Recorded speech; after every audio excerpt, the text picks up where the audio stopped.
Dr. Ira Puspitasari. Yes. And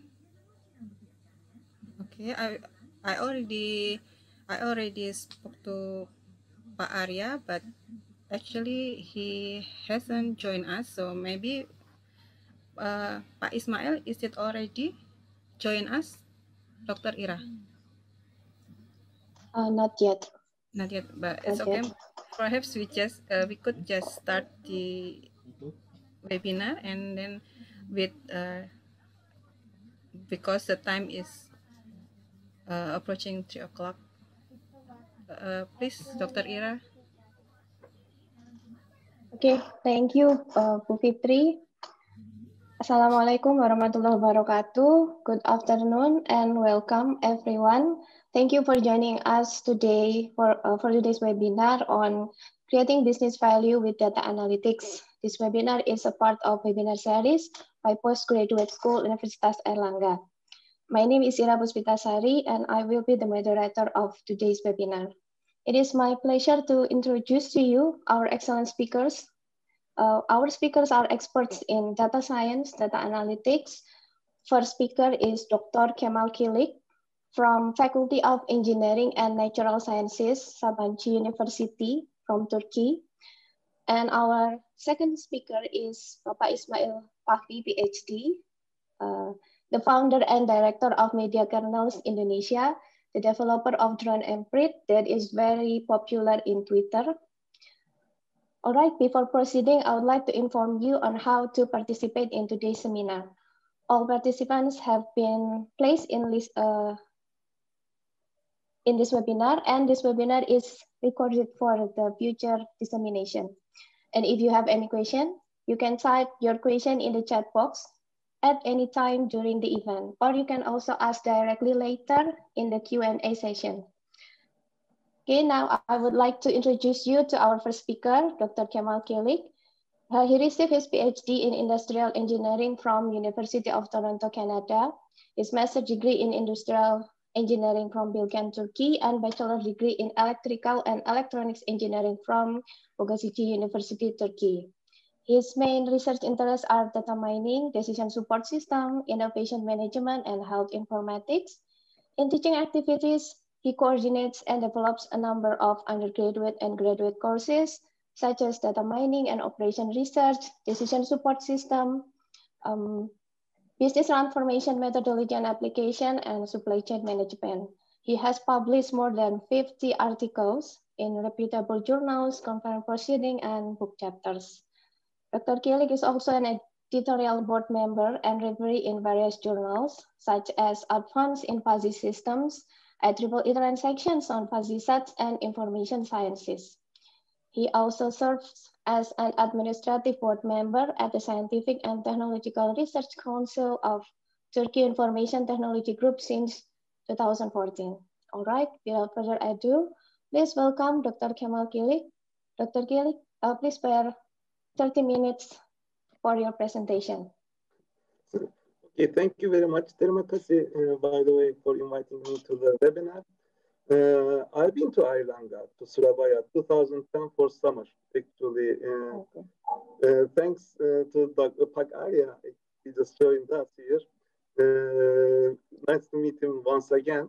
And it was part of actually Erasmus Mundus cooperation window. It was an exchange program. So I've been to beloved city of Surabaya. Surabaya Mon Amour, I was calling. I loved it, actually. I still remember very good memories. I have very good memories from Surabaya.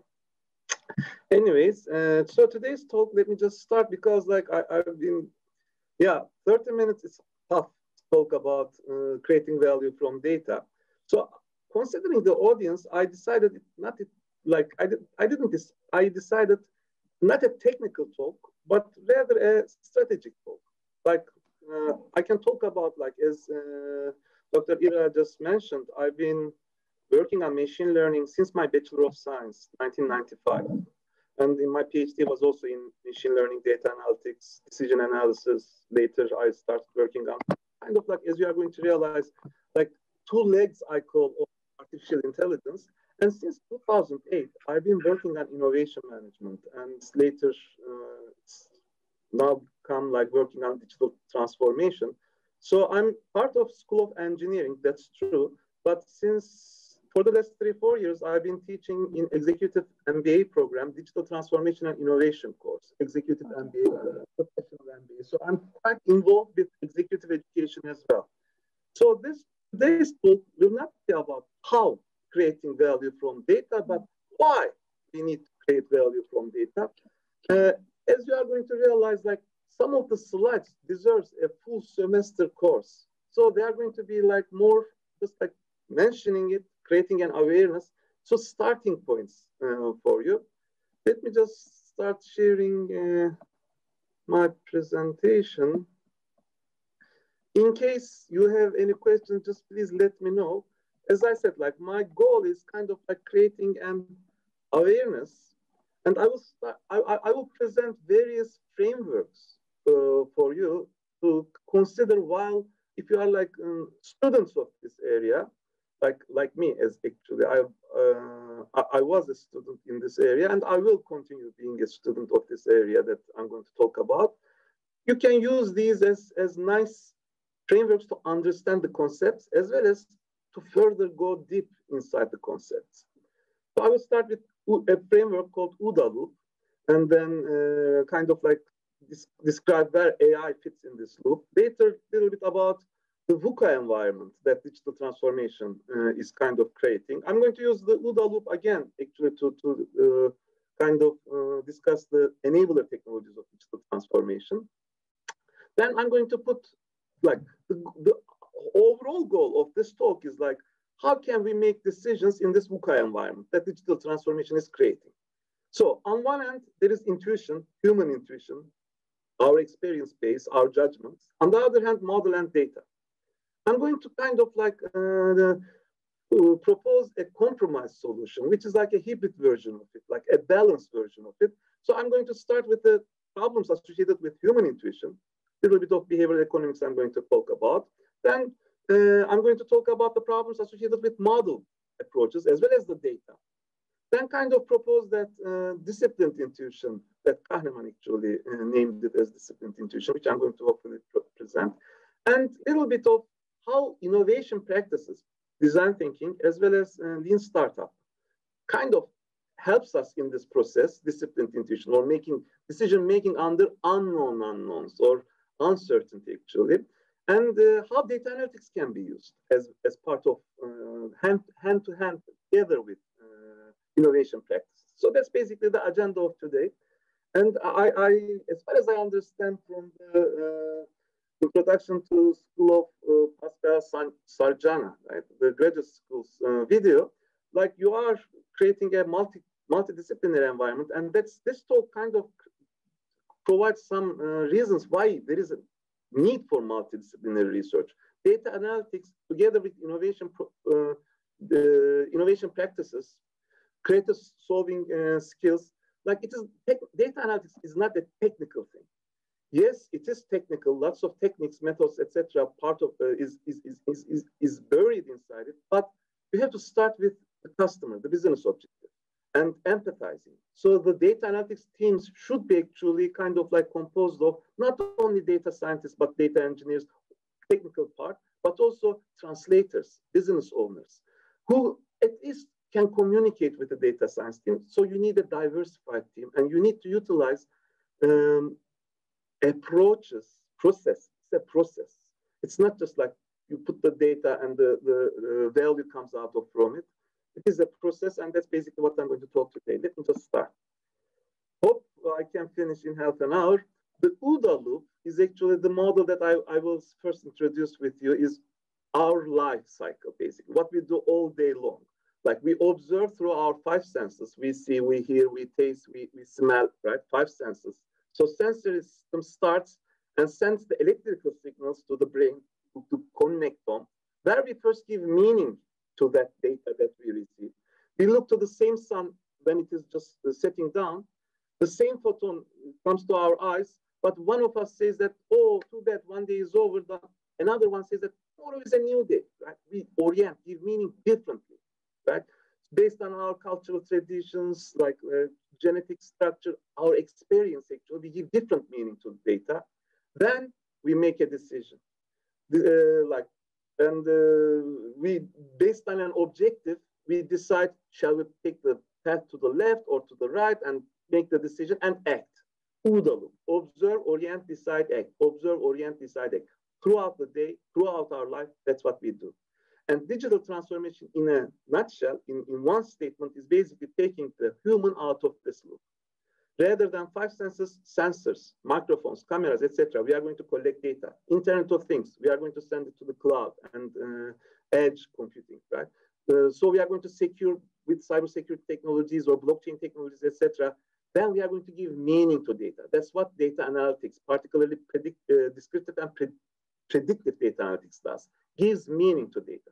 Basic statistics, visualization, as part of also some various clustering, etc. algorithms can be used to give meaning to data. Next, we have to make a decision. Optimization, simulation, etc. Heuristics, meta-heuristics we utilize in order to make decisions.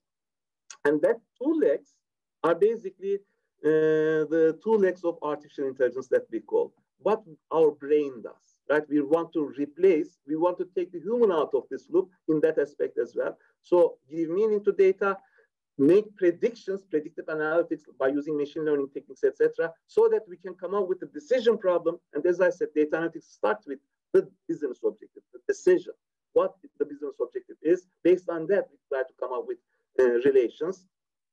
Then robots, chatbots, etc., will act rather than human. Right? So taking the human out of this loop is basically the holy grail of digital transformation.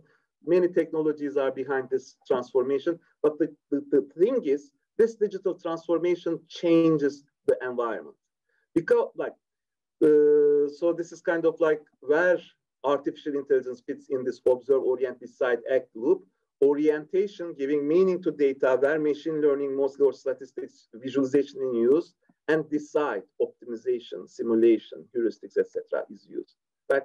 So we are creating a VUCA environment, it is called. Like in business schools, you are mostly familiar with this term. It means volatile.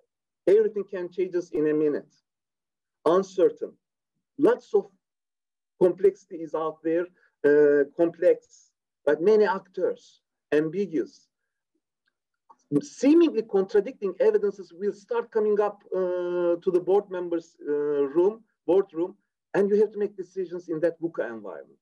Where everything changes means that actually your intuition kind of loses its basis, because your intuition is based on all of your experience until that moment. But the reality changes. Like the virus, right? Like the COVID virus. In a minute, in a night, actually, we digitalized the university. Everybody was opposing to Zoom-like media to give instructions, but we had to change. We had to adapt, right? So VUCA environment requires a different mindset. Like after 1945, after the Second World War, we were dealing mostly with operations management, right? Because we could observe what was going on in our company, and we were giving meaning to that data and optimizing everything within the limits of our company. Internet, basically, 1995, etc. We started gathering data from outside of our company without any cost, point of sales data, etc. Where supply chains started replacing operations management.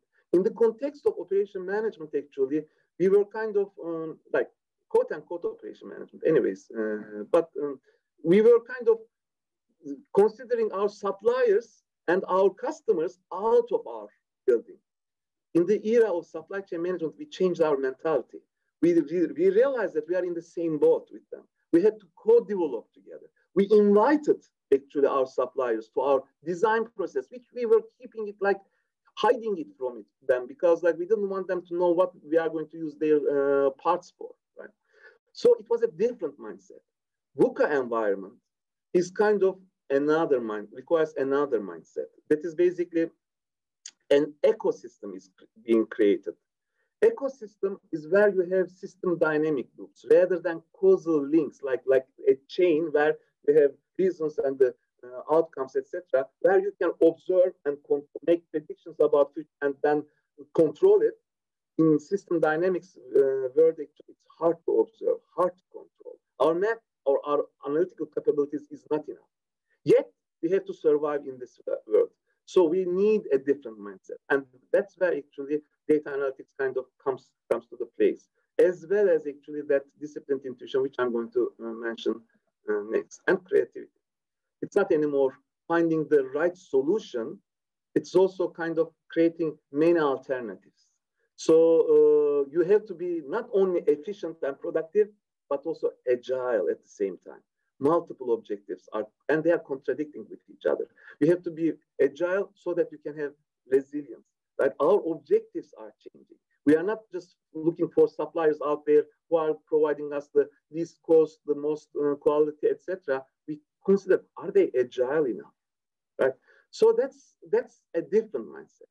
So we have to adapt to this, and this new programs that you are offering in 2021 apparently is kind of like filling that gap, hopefully for creating new people who are more who are going to adapt more to this new VUCA environment. Anyways, in that VUCA environment, it's not anymore like just like we call it pool problem, which is deterministic problem, where you identify exactly what is the optimal, etc., etc. It's not such a word. I'm going to start with actually a research by Paul Meehl, which kind of like, he was actually the head of president of American Psychological Association, APA, who are familiar with scientific writing. Actually, APA has their own framework, etc. Anyways, Paul Meehl in 1950s actually published a book, 1955 actually, Clinical versus Statistical Predictions.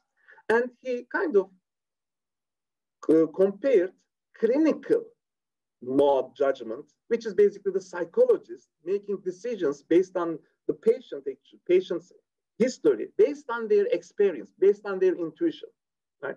And described them drugs, etc., and compared it with statistical prediction techniques. Basically, in psychology, they utilize multiple linear regression type of things. So given the same data, they build a model and they compare the psychologist with that statistical model outcome. Statistical models outperform the clinical judgment. It created,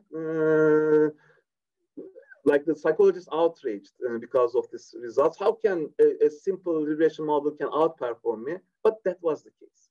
And actually, what they did later, 1970, Goldberg, rather than using the whole data and compare it with the psychologist, they use psychologists their own data. That is to say, like for this patient, you prescribe such drug. For that patient, you prescribe this drug, etc., etc.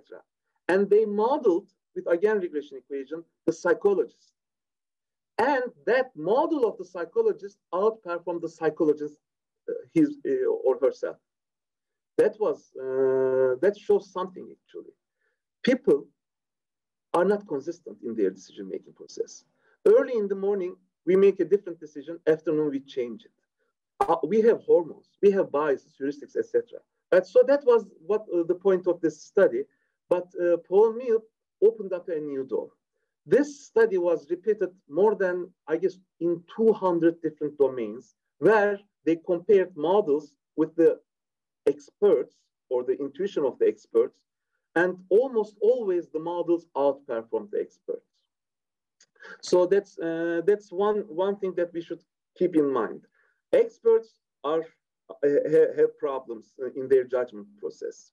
And we know it since 1970s, actually, thanks to Tversky and Kahneman's seminal works, where they started working on how humans are making decisions in their brain and come up with the heuristics like representativeness, availability, etc., and published a paper which still keeps receiving high citation. Later, Tversky actually received a Nobel Prize because he started up a new research in economics. He's a psychologist, but he received a Nobel Prize in economics in 2002.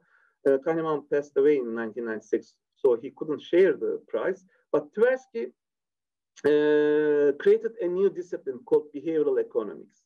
Not only him, actually, like later, Taylor and Sunstein also, the nudge, actually, he has a book they published 2015, 2008.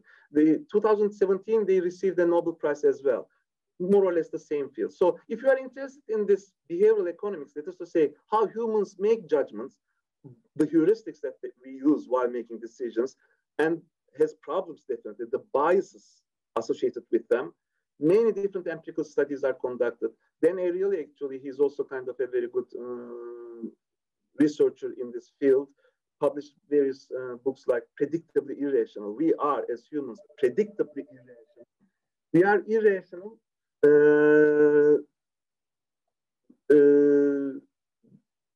but it is predictable because we know what type of heuristics that we are utilizing, right? So that's one of the reasons why experts are experts can fail in their judgment process. Human have first of all utilizes heuristics that comes with their biases, the price of it. Not only that, by the way. Also, sorry for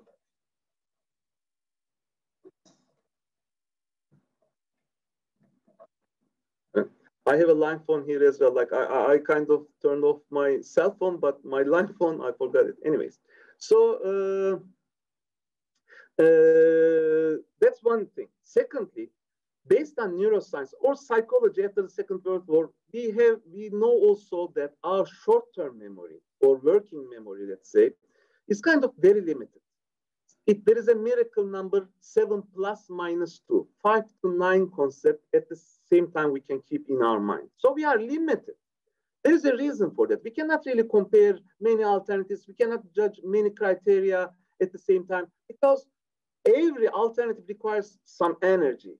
And our brain consumes a lot of energy. So due to evolutionary process, those who could compare multiple thousands of criteria, etc., they didn't have enough energy to mate with others and give birth to the child. We are the descendants of the ones that have only limited memory. We know that we have low dimensional brain capacity. We know that we utilize heuristics, and that's why we fail. And neuroscience in the last 10, 15 years, thanks to the actually visualization technologies, kind of started understanding how we learn as well. And our learning process is kind of like simultaneous with our decision-making process, is the reason why we have limited memory as well as short-term memory, as well as why we make lots of mistakes while making judgment. This is actually a real neuron. We learn by repetition. What they did, this is a neuron of a mice in Max Planck. They keep this is the dendrite of a neuron. They send electrical signals and they observe that dendrite starts increasing in size. That is to say, as we send electrochemical signals in our brain, we start establishing new links with our neurons. And those that are kind of like triggering each other starts getting larger and larger, which implies at the end of the day the things that we start learning. As we repeat, we learn. I'm just going to pass this part fast. But the problem with this is, as we repeat, we learn. If you just watch this illusion, kind of, it's not illusion, you'll understand what I mean. It comes with a cost, this process.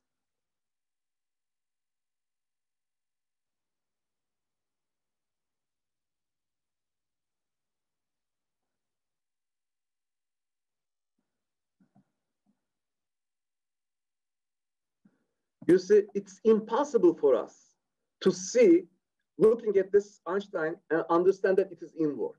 We are born, repetition, repetition, repetition, always the pace is outwards, so we consider it as outwards. In VUCA environment, we keep learning, like in our past history, we keep learning, creating a connection in our brain, then the reality changes.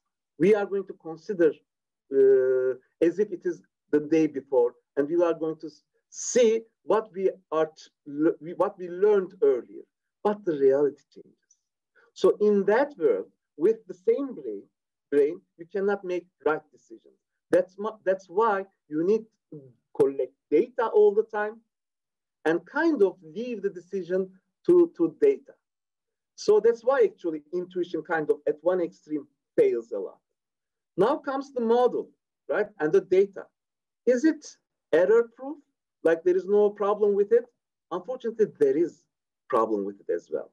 Like take any model. I'm going to take another Nobel economics laureate's model, Markowitz's modern portfolio theorem, in which actually, like we have some asset and you want to distribute that asset to different assets actually. Like we have some, say, 100 rupees and you can invest it in different stocks, gold, whatever. How are you going to distribute it? Modern portfolio theory actually finds the optimal allocation of your capital to different assets. It's called mean variance algorithm. You want to maximize the expected return of the assets. At the same time, you want to minimize the variance associated with it because you want to minimize the risk always. But you don't only want to maximize the expected return. At the same time, you want to minimize the risk. And Markowitz nicely comes up with an algorithm which identifies, based on historical data, optimal portfolio. What happens is when you apply this model to real life data, actually this model performs very bad. Not only like compared to different analytical models, like a few years later, this model was published, became popular, etc. By the way, 1990, he received Nobel Prize based on this model. People realized that actually the expected return, the mean, in order to make the projections based on historical data are not really very good. So that the model starts failing there. Let's check the variance, someone says. Just minimize the risk. And that minimizing risk outperforms the model, outperforms the optimal model, right? Later, actually, in 2009, until 2009, 13 different analytical models was proposed for this modern portfolio theorem. Someone compared a very simple heuristic, 1 over n. That is to say, you have, let's say, 50 alternatives, you have some money, distribute them evenly. Based on 8 real-life data, they showed that this model, 1 over n, outperformed all of the other analytical models that are called, quote unquote, optimal. The reason why the models are failing. The thing is, our models in analytical, almost all of our analytical models, they are based on either deterministic models, which does not reflect the reality at all, or they are based on decision-making under risk. That is to say, known unknowns. We assume a particular distribution. We assume as if we know what's going to happen in terms of the outcomes of certain uncertainties, right? Based on that, we come up with optimal. The real life is world of unknown unknowns. That is to say, like this kid here, the child. If you go to the left, you go up to the castle. If you go to the right, you go to the graveyard. That's not the case. You turn left, maybe a wolf is waiting for you there. Maybe the bridge collapsed. Unknown unknowns. You cannot even incorporate it into the reality. That's why many of the models, the analytical models, optimal models, fails in real life. So that's a problem with the model. Problem with the data is out there as well. That is to say, we cannot really leave human judgment out of the picture. If you are familiar with it, there is a paradox called Simpson Paradox. It's based on a real case. In Berkeley, actually, in 1973, females basically realized that they applied for graduate school, right? Females and the males. Females realizes that particular year, male acceptance was 57%, and female acceptance to Berkeley, it was 37%. So they sued Berkeley. You are discriminating against female, they said. Berkeley was surprised because they didn't they were thinking that actually they are positively discriminating females. They asked the departments to provide numbers. Which department is the reason of this low female acceptance? Turns out to be, this data is created, but you can create your own data as well. Department A, B, C, D, always say Department A, 20% male percentage acceptance, female 25%. Department B, 50% female, again more, actually, higher. C, higher. D, higher, right? It is possible that individual departments have higher percentage Yet, overall, it can be this 57% to 37%. Why? Because most of the females applied to the department that has the lowest acceptance rate, right? So this is called Simpsons Paradox. Like in terms of the departments, females are positively discriminated. However, when you look at the whole data, it is the other way around. How are we going to make decisions in such a data in that case? Let me show you visually what I'm just talking about now, the Simpsons Paradox. Consider, let's say you have X and Y, and you gather data from each sample of what is the X, what is the Y. And you fit a regression there, let's say. So you see that they are positively correlated. As X increases, Y increases as well, right? When you fit that data to this, when you fit this line to that data, you'll see that it is positively correlated. If someone comes and says that, you know what? These are the males and these are the females. For the females, it is negatively correlated. For the males, it is again negatively correlated.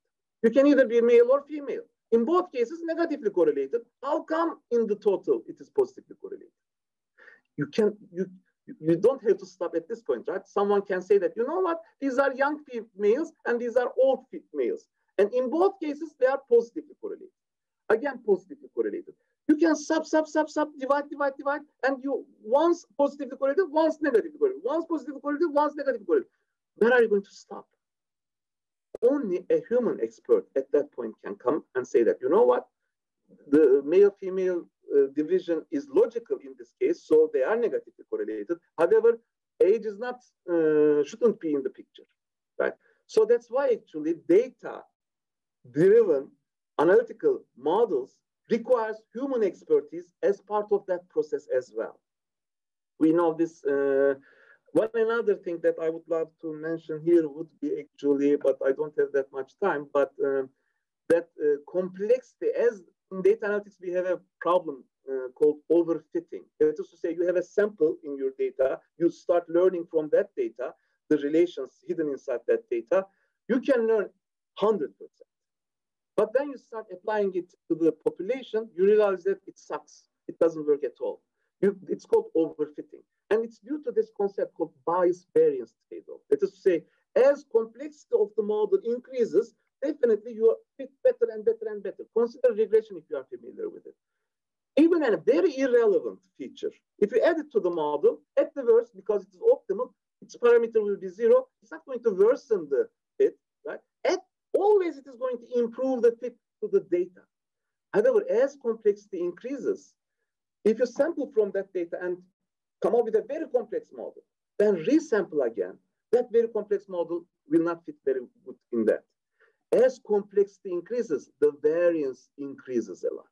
So there is a trade-off here. You should try to find what is the best complexity in this, in order to come with this model. So you don't want it too complex. If it becomes too complex, then for the population, you cannot really work with the outcome of the sample data.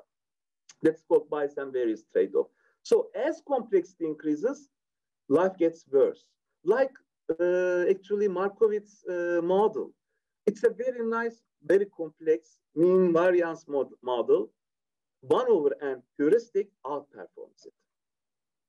So it's called KISS principle in data analytics. Keep it sophisticatedly simple. Everything should be made as simple as possible, but not simpler. Right? So be minimally sufficient, etc. We know it actually. Simple heuristics works. Like nobody solves, like everybody plays frisbee or some sports, right, with the ball. We don't really solve in our brains these frisbee aerodynamics equations to catch it, right? At least this dog doesn't solve it.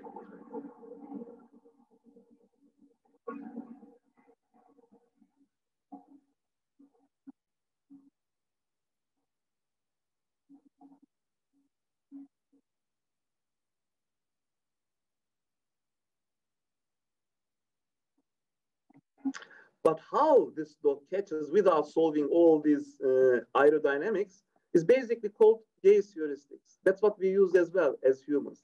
We tip with an angle our eye to the object which is coming. If it goes down, because it's faster, we start running fast. If it stays up in our angle, we kind of like slow down. At the end, if you keep that angle, like the dog uses that, I just framed from that video, the same very heuristic and catches it. Like United Airways, which basically landed to Hudson River, they asked to the co-pilot, why didn't you go to the airport, but rather preferred the Hudson River? If you remember this event 4 or 5 years ago, I guess Canadian Goose basically entered both of the engines of the airplane, so it was gliding. He says basically we don't use aerodynamics, etc. We have a very simple heuristic. From the window in front, if something goes up, means that when you are gliding, if something goes up, you are going to not reach that point. If that thing goes down, apparently you can reach that point. LaGuardia airport's power was going up, so we couldn't reach that point. So we decided to landing to the Hudson River. So simple heuristics in complex situations outperforms complex solutions.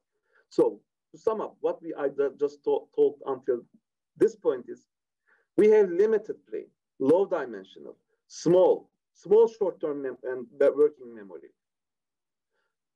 We use heuristics which have biases. Thanks to Tversky and Kahneman's seminal work, 100 different biases are already observed empirically, and we know what type of biases, heuristics we use in our brain and bias associated with them.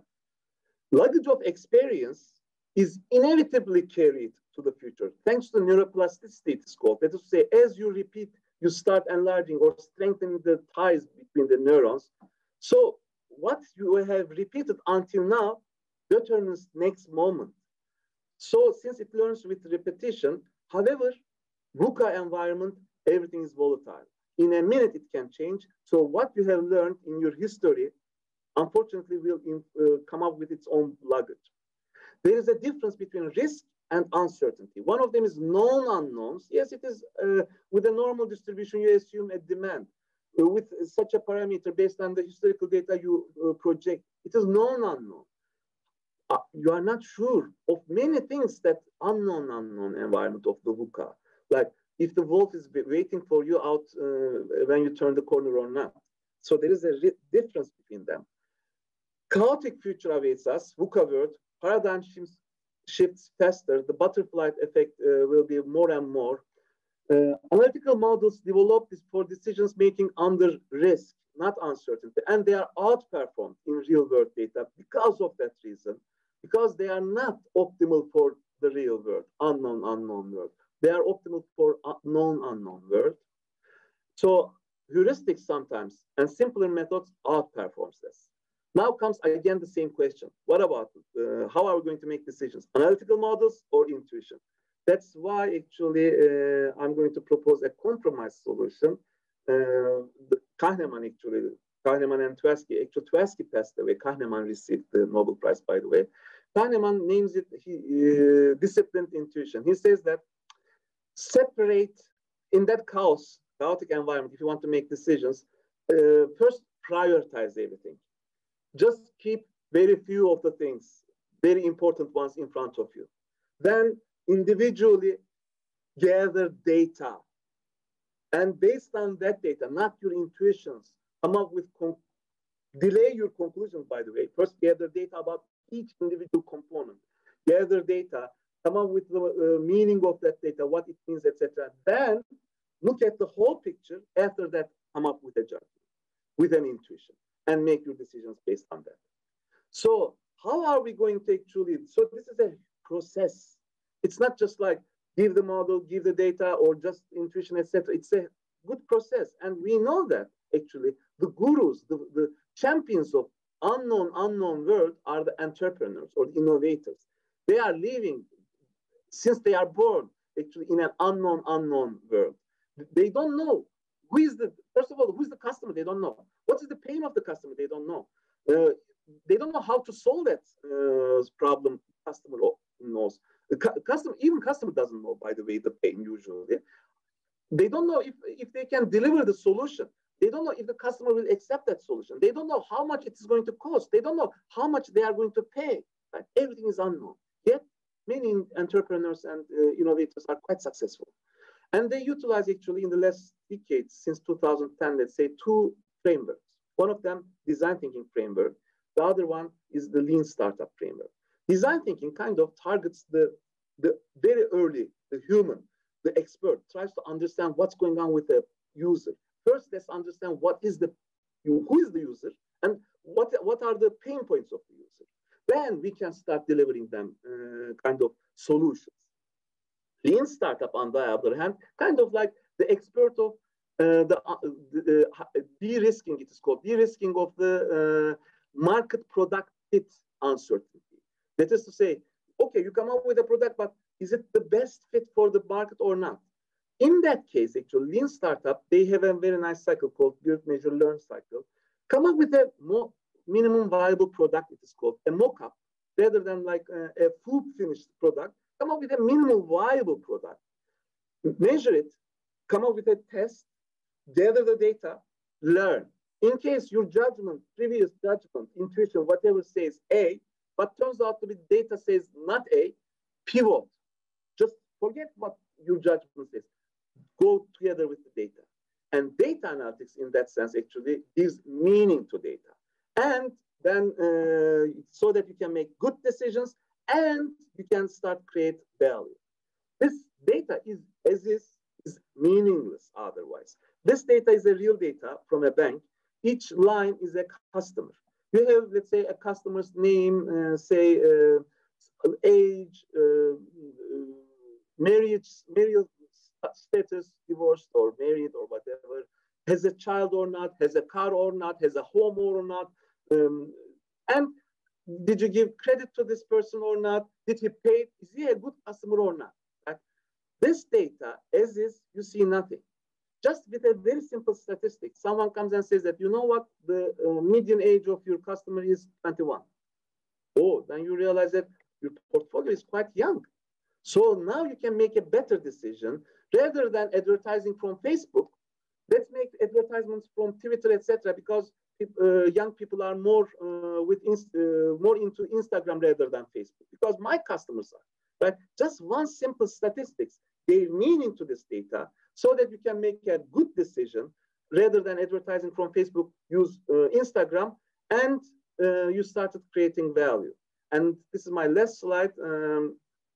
Data analytics basically starts with the data. It has a hierarchy actually. The first level is descriptive analytics. The second level is predictive analytics. The third level is prescriptive analytics. The descriptive analytics sometimes is separated into descriptive and diagnostic. Descriptive analytics uses the sample data and stays within the limit of sample data. Tries to understand what's going on, right? What happened? What is happening? Why is it happening? With the sample, with the sample, with the sample. That's called descriptive analytics. Visualization, basic hypothesis testing, statistics. That's why actual data science teams requires good knowledge of visualization, good knowledge of statistics, etc. Now comes the second level, the predictive analytics, in which based on the sample, you start making predictions about the population, for future, for other people who are not part of the sample, right? That's called predictive analytics. Usually machine learning technique, classification, clustering, whatever, association rule mining, etc., is used for predictive analytics.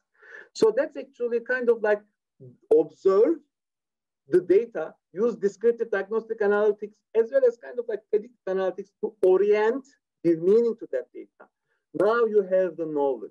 Now you can come up with a decision problem and use prescriptive analytics. So predictive analytics basically tries to answer what will happen.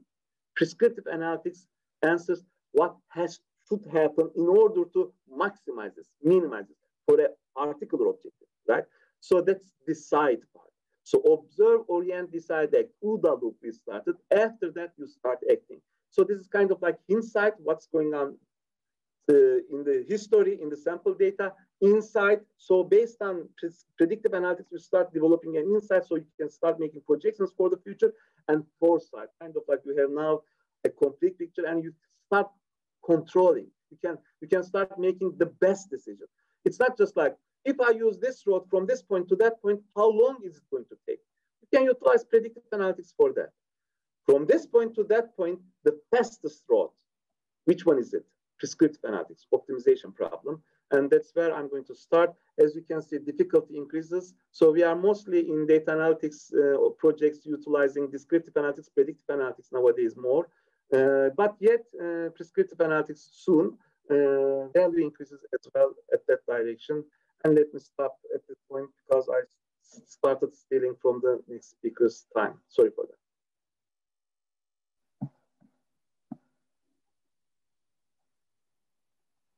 Okay, thank you very much, Dr. Kemal Kilic, for your comprehensive presentation. I'm sure we have learned a lot from your talks, and I'm sure audience also have some questions, but before that, let's be all ears to our second speaker. Our second speaker is Bapak Ismail Fahmi, Ph.D. He is the founder and director of Media Kernels Indonesia, a drone and breed company.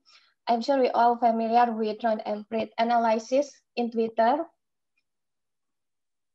Pak Ismail received his master's degree and Ph.D. in information science from Rijksuniversiteit of Groningen, the Netherlands, and bachelor degree in telecommunication engineering Institute Technology Bandung. Pak Ismail also the lecturer at IT Master Program at Universitas Islam Indonesia, and other professional activities include engineer at Weborama, a consultant at National Library of Indonesia, and the initiator of Indonesia One Search. So without further ado, please welcome Pak Ismail Fahmi. Pak Ismail, please spare more or less 30 minutes for your presentation. Thank you, Mbak Ira. Bismillahirrahmanirrahim. Assalamualaikum warahmatullahi wabarakatuh. Good afternoon. First of all, I would like to thank Professor Kemal. I really enjoy your presentation. Yeah, you did really. I'm very technical person, so this is very refreshment, and then indeed to make me think, and I believe also for participant also think about some new opportunity, new invention probably in how to use the big data analytic for business. And also thank you for other participants to be here. But because probably most of the present participant Indonesian, please allow me to present in Bahasa Indonesia, Prof. Kemal. Yeah. And but the text some of them are in English. Okay, thank you. Okay, I'll share my screen. Baik, jadi Bapak Ibu semua, pertama terima kasih kepada UNER ya, Mbak Ira ini istri dari teman saya waktu saya di Groningen dulu. Jadi ya, cuma belum pernah ketemu, baru sekarang ketemu secara online. Jadi kalau tadi sebelumnya Profesor Kemal cerita lebih banyak di sisi yang inspiratif, saya lebih banyak di sisi teknikal. Bagaimana benar-benar big data analitik digunakan untuk menciptakan business value, tentu. Ya. Oke, ini background saya dan ini yang akan kita coba go through ya tentang bagaimana implementasi big data analitik dalam beberapa case. Nah, itu masuk ada contoh menarik nih tentang Nivea, bagaimana dia menggunakan big data analitik dari media sosial. Oke. Nah, apa itu big data analitik? Tadi Prof. Kemal sudah ceritakan sebagian ya bahwa intinya, saya akan banyak mengulang. Kita ada data yang tak terstruktur lah kira-kira di big data itu. Polanya tidak jelas. Tadi di bagian akhir kan Prof. Kemal juga cerita itu dalam bentuk tabel ya. Raw data from bank, ya, itu kan meaningless ya. Seperti ini big data is meaningless sebelah kiri, nggak ada artinya. Tapi dengan analitik kita coba urutkan, kita dapatkan polanya sehingga kita bisa mendapatkan pattern-pattern tertentu. Nah, gunanya apa? Gunanya adalah action pada akhirnya, yaitu adalah decision yang harus bisa diambil dari pola-pola tadi. Nah, decision-nya itu apa? Biasanya ini analitiknya tergantung dari jenis decision apa yang mau kita harapkan. Misalnya kita ingin dengan big data analitik di dalam proses bisnis, kita ingin mendapatkan di HR ya, human resource bagian HR, wawancara orang, artinya ingin mengetahui orang-orang yang cocok ya. Dari 3.000 hanya diambil cuma 10 orang, kan capek sekali yang wawancara satu-satu. Nah, dengan big data analitik, kalau sumber datanya dari percakapan mereka, pola mereka, tadi Prof. Kemal juga sudah cerita akan soal penggunaan apa itu ilmu psikologi juga ya. Kita bisa psikometrik, ya bisa diukur sehingga kita bisa ambil decision khusus untuk memilih kandidat yang tepat. Dan algoritma analitik itu nggak bisa untuk yang lain, hanya untuk keperluan ini saja. Jadi biasanya seperti itu proses big data analitik. Kita menggunakan machine learning, artificial intelligence hanya untuk tugas spesifik. Nah, akibatnya ketika kita ingin punya banyak decision yang harus kita ambil berbagai macam, ya, akhirnya kita harus punya berbagai macam analitik untuk masing-masing tugas tadi. Kira-kira gitu. Nah, big data analitik ini prosesnya kompleks, ya. Kalau untuk setiap analitik aja, bayangkan untuk setiap analitik, misalnya untuk sentimen analisis, kalau di sistem saya dalam Bread itu, kita bisa analisis itu sentimennya positif, negatif atau netral, ya. Kita harus start misalnya kalau data belum ada ya kita capture dulu. Kemudian kita proses, ya, kalau ada sampah kita buang gitu, yang tidak relevan kita buang juga. Baru kemudian kita analisis tadi, ya, kemudian baru divisualkan. Jadi Prof. Kemal tadi sudah cerita kan bagaimana itu divisualisasi. Tahapan pertama kan deskriptif, ya, kita bisa mendescribe, kemudian kita analitik, kemudian prescribe, predict, kemudian prescribe. Nah di sini kita baru visualize, just describe it, ya. Dengan mendeskripsikan bagaimana datanya, hasil dari analitik tadi, kita bisa ambil keputusan. Bagaimana tools yang dipakai? Nah ini banyak nanti, saya nggak bicara terlalu teknis nanti, jadi sebenarnya toolsnya sudah banyak sekali kalau kita bicara tentang machine learning, mulai dari proses ingestion, ya, datanya kita ambil, kita crawling, dari Twitter, Facebook, Instagram, YouTube, online news, itu biasanya kan kalau OSIN, ya, Open Source Intelligence di bidang saya. Atau kalau di sumber-sumber yang lain dari company, berarti kan ada IoT barangkali, Internet of Things, kita ambil datanya. Kemudian kita simpan data. Ini kan tantangan besar nih. Bagaimana data yang sangat gede, apalagi itu kalau misalnya di telco, itu kan percakapan tinggi, ya. Siapa nelpon siapa, atau data CDR, ya. Call data, ya, call data record macam itu. Itu nggak cukup 1-2 server, 10 server kadang cukup, padahal 100 server. Nah, storing saja itu sudah punya masalah, ya, tergantung size-nya. Nah, di sini baru kemudian proses ada analysis yang saya bilang tadi. Setiap tugas-tugas tertentu kita punya proses-prosesnya, ya. Ingestion dan store itu biasanya standar sama. Nah, bagian di sini kita punya berbagai macam proses dan analitik yang sesuai dengan output yang kita harapkan, ya, jenis decision yang kita inginkan. Nah, kenapa ini penting? Nah, ini kita hubungannya sekarang dengan bisnis. Kita bicara lebih banyak bisnis.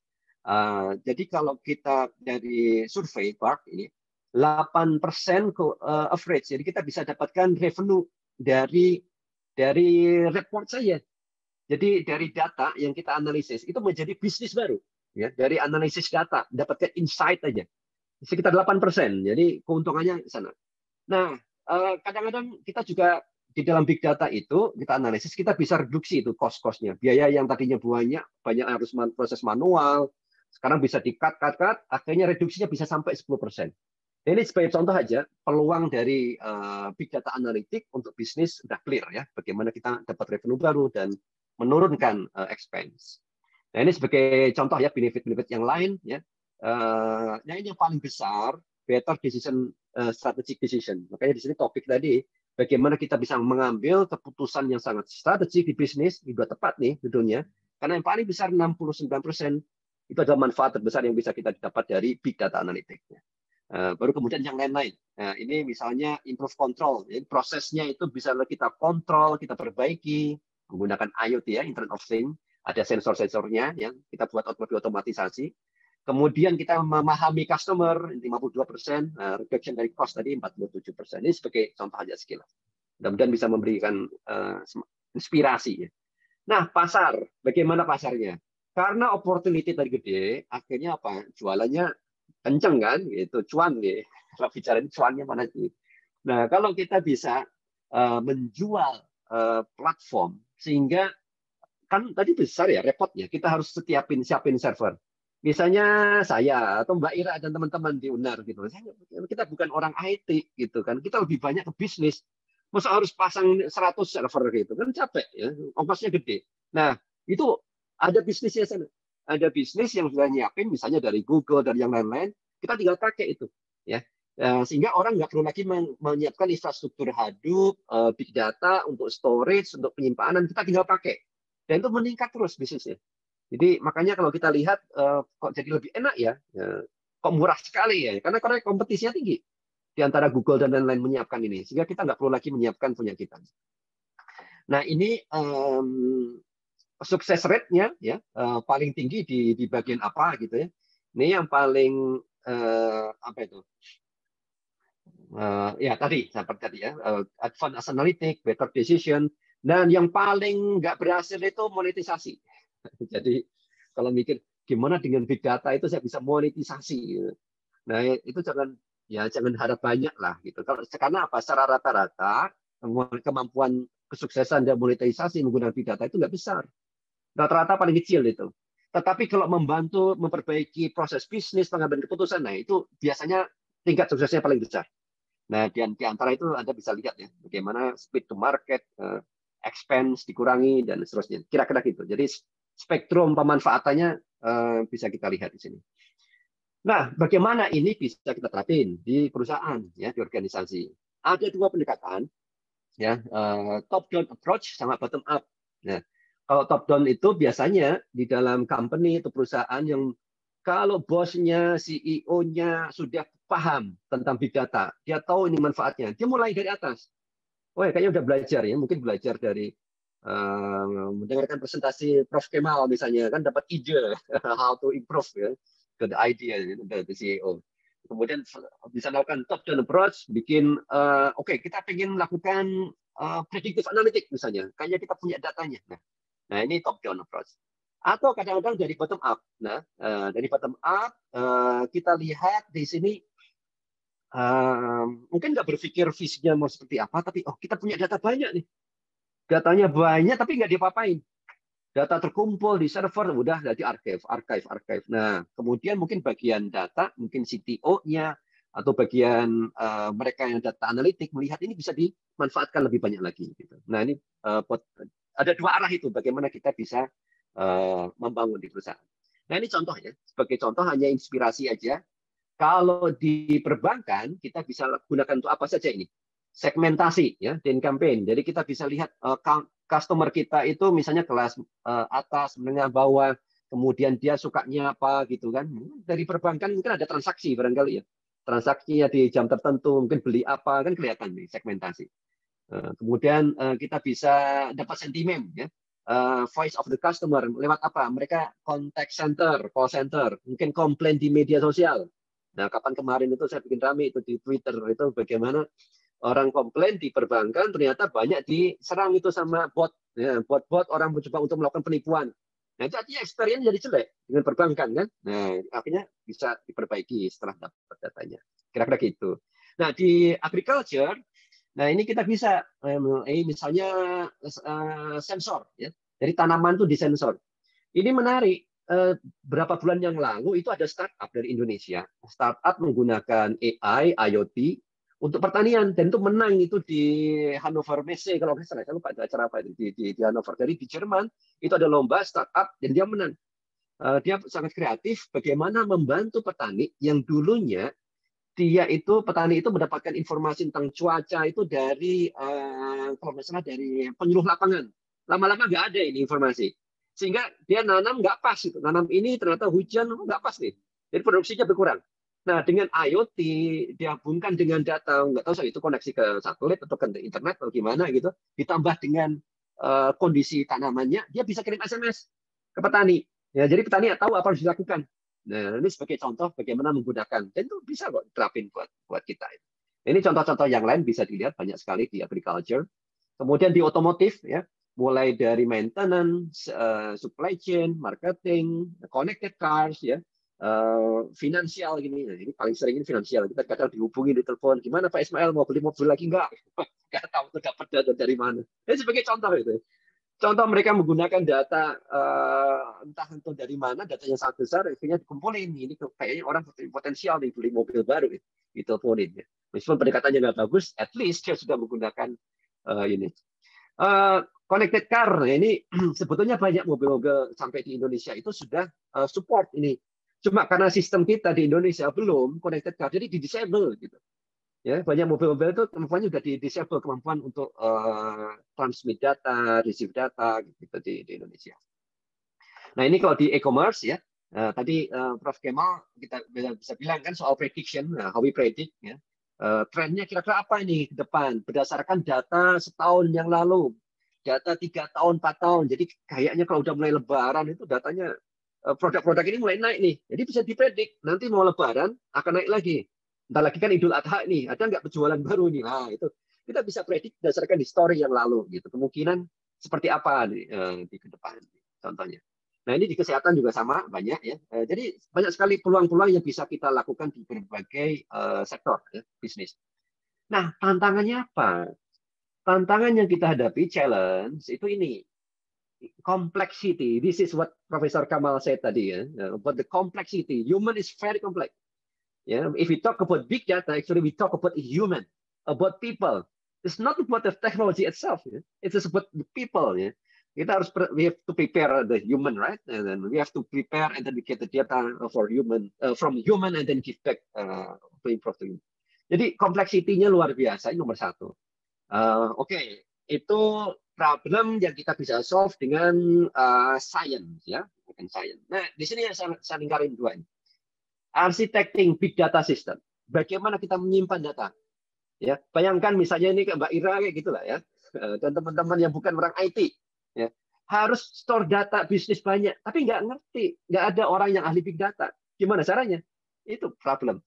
Kemudian lack of skill staff, jadi kan, nah, oke, sudah ada, nggak ada orang bisa menganalisis datanya, ya, nggak bisa download data, bikin program, nggak ada. Gimana caranya itu? Itu banyak sekali. Banyak perusahaan yang mereka nggak punya kapasitas tentang ini. Dan lain-lain ya, ini isu-isunya banyak sekali, termasuk kultural isu yang paling kecil. Kan gitu. Oke, sekarang kita lihat. Apa sih yang dibutuhkan kalau kita mau big data analytic untuk satu individu atau satu set itu ya, skillnya, kita membutuhkan ini. Orang yang ngerti matematika, ya, statistik. Kemudian kemampuan untuk programming, ya, dua. Terus kemudian kemampuan untuk memvisualisasikan dan mengomunikasikan data. Jadi hasilnya data itu harus bisa diceritakan. Grafik saja nggak bisa punya apa-apa ya meaningless. Nah, kita bisa storytelling. Nah, yang ini domain knowledge. Apa yang menarik di sini? Menarik itu adalah kita bisa mengintegrasikan untuk skill set ini tidak di satu orang. Jadi Mbak Ira dan yang lain-lain di bidang bisnis misalnya, nah, itu domain knowledge-nya ada. Ya, terus kemudian atau orang ekonomi, politik, psikologi, macam-macam ada di sini kan di knowledge. Yang lain biarin ahli matematika, kita ambil dari matematika, programming dari orang computer science, komunikasi visual, ya ini kan dari desain visual, gabung jadi satu, dapat kita skill set ini. Dan kadang-kadang jarang kita ada semua ini di satu orang itu, makanya harus satu. Nah, bagaimana memecahkan masalah kelangkaan sumber daya tadi, ya resource baik dari sisi teknologi maupun orang. Masalah ini dihadapin bukan hanya kita saja. Ya, ini Computer Weekly itu 2018 dulu sudah lihat banyak perusahaan CEO mereka kesulitan ini. Ya, kesulitan dapetin orang yang ahli big data science susah nyarinya. Solusinya adalah ini, datanglah Google Cloud Platform, datanglah AWS, ya kan? Datanglah kemudian kalau di Microsoft itu Azure ya. Itu mereka menyediakan platform untuk kita rent, sewa. Ya, ini solusinya. Jadi kita yang background-nya bukan orang bisnisnya, nggak ada orang IT, kita bisa pakai ini. Taruh datanya gede, taruh di Google Platform. Besar berapapun nggak masalah. Itu ada ya, norgo, norupo lah, kira-kira gitu ya kalau istilah Jawa. Ya, tapi jauh lebih murah daripada kita harus investasi server yang banyak kan. Nah, cukup pakai ini. Terus kemudian kita nggak ngerti untuk coding segala macam. Sudah ada drag and drop. Nah, ini kan ada machine learning-nya, processing-nya, analytics-nya, semuanya sudah ada di sana. Tinggal drag and drop dapat output-nya. Nah, ini bisa dilakukan di siapapun jadinya nanti. Oke, contoh nih ya. Bagaimana kita menggunakan ini untuk new product development. Tadi gunanya banyak sekali ya. Bisa untuk otomatisasi, bisa untuk macam-macam di pertanian dan lain-lain. Nah, sekarang kita ambil contoh. Bagaimana kita menggunakan ini untuk memberikan value dalam bentuk product development, ya, dalam bentuk. Nah ini contoh biasanya tradisional model kalau kita riset kan ini kita ada inspirasi, ini rencana ya, kemudian kita cek pasarnya kayak apa, kita bikin konsepnya, kira-kira kebutuhannya kayak gini, launch satu jalur, ya. Kalau model yang sekarang nggak kayak gitu lagi, ya, kita dapat idenya di screening banyak sekali, konsepnya dibuat, ya sampai sama nanti business development, product development, test market, ya, kemudian komersialisasi. Kalau ini nggak benar lagi diputar lagi, gitu. Nah ini biar gampang, contohnya ini lihat aja nih. Kita ada produk, ingin bikin masker, ya. Maskernya desain aja dulu. Desain, pakai gambar, kemudian dites-tes, dicoba, diukur-ukur, ya itu kan, di prototype. Nah, ini di experience-nya seperti apa? Kalau nggak benar, diulangi lagi muter dan seterusnya. Ya, dan itu semua bisa menggunakan apa? Amazon Web Service, bisa menggunakan Google tadi, gitu. Tanpa kita harus punya sendiri. Dan yang kita butuhkan cuma apa? Ini aja. Anda punya HP, punya laptop, ya kan tinggal desain. Ya. Tinggal desain. Prototyping-nya pakai printer 3 dimensi. Datanya dari market segala macam kumpulin di cloud. Gitu. Gimana analitiknya, predictive, prediction segala macam. Tinggal drag and drop. Sudah ada semua. Oke, ini contoh. Ya. Contohnya Nivea. Nivea itu menarik ini, penggunaan big data, analitik, dan sumber datanya itu media sosial. Bagaimana Nivea menciptakan produk? Biasanya perusahaan-perusahaan besar ini dia modelnya dia menggunakan survei ya, FGD ya, kemudian dites untuk bikin produk baru. Nah, ceritanya waktu itu ada percakapan ramai di media sosial, ada kebutuhan namanya deodoran antiperspiran stain. Jadi waktu itu zaman dulu itu kalau kita pakai apa ini deodoran itu kan suka ada bekasnya ya, warna putih nempel gitu. Dan itu belum ada di Nivea, produk yang nggak ada semuanya. Nivea yang lain-lain suka ada stain-nya. Nah, ternyata di forum itu ada yang jualan. Saya jual nih, silakan pakai Nivea, plus tambah ini anti-perspiran stain. Pada beli itu orang-orang. Jadi sudah ada produk-produk yang lain dibuat oleh orang lain yang anti-perspiran. Nah, tinggal dicek ini. Ternyata ini kebutuhannya ada di mana-mana. Ada di sport, ya, ada di lifestyle, ada di fashion beauty. Ya. Jadi mereka butuh anti-perspiran ini semua. Nah, dari ini artinya apa? Dari media sosial si Nivea tahu kebutuhan itu. Ya udah, idenya dicuri kan? Nggak perlu repot-repot ya. Murah sekali. Bikinlah produk baru anti transpiran. Nah, gitu. Jadi kalau Anda lihat nanti Nivea yang warna putih ini, kok jadi iklan saya nih. Dapat duit juga enggak saya ya. Nah, ini contoh aja. Jadi ini produk itu didapat dari proses big data analitik dari media sosial itu. Nah, contoh-contoh yang lain ya, bagaimana kita bisa menggunakan big data, opinion mining misalnya, ya. Di situ kan ada simple statement misalnya, I enjoy this program. Nah, itu kan ada ekspresi bahwa dia suka ya. Ada negation, this product is great, this product is not great, ya. Atau modifier, jadi I love this brand, I really love this brand. Ya. Hal semacam ini kan ada penggabungan antara natural language processing, ya kan. Kemudian juga ada opini di situ. Ini kita bisa explore. Dan untuk dapatin analitik ini khusus kita bikin program kode khusus untuk ini. Sentimen analisis supaya kita dapat sentimen positif, negatif, netral. Nah, ini menggunakan NLP. Ini seperti yang punya saya itu menggunakan machine learning. Ya otomatis itu kita lakukan untuk dapatin sentimen tadi. Honest opinion. Jadi opinion yang jujur itu biasanya kan di komentar ya. Orang punya produk, kita beli produk itu suka nggak suka itu ada di situ. Cuma biasanya orang kalau senang diam, ya nggak. Kalau nggak suka protes, rame itu. Jadi isinya komentar biasanya banyak protes-protes. Ya cuma kadang-kadang kalau ada happy banget baru kemudian dia share. Nah tapi ini honest nih, jujur. Jadi ini kalau kita ekstrak, akhirnya kita bisa tahu terhadap sebuah produk, misalnya LG Electronic ini. Bagaimana komentar orang, ya, gitu. Karena kalau dari sisi kasih bintang-bintang aja nggak cukup, tapi dalamnya itu apa yang dia sukai, mungkin warnanya, tombolnya, atau apa gitu. Jadi lebih spesifik lagi, ya. Nah ini juga sama, kita akhirnya dapat lebih dalam lagi dari voice tadi. Ujungnya apa? Kita membuat action, ya. Apa yang harus kita lakukan? Ya tadinya nggak terstruktur, kita analitik dapat polanya, akhirnya kita ambil decision. Gitu. Nah ini customer ya, like dan dislike gitu. Challenge-nya apa tantangannya? Tantangannya ini proses. Ini saya rasakan sendiri di Drone itu di company saya. Data input kotor ya. Kemudian sudah dibersihin masih kotor gitu. Diproses lagi ini terus kemudian kotor lagi gitu. Jadi banyak data-data nggak benar. Ya.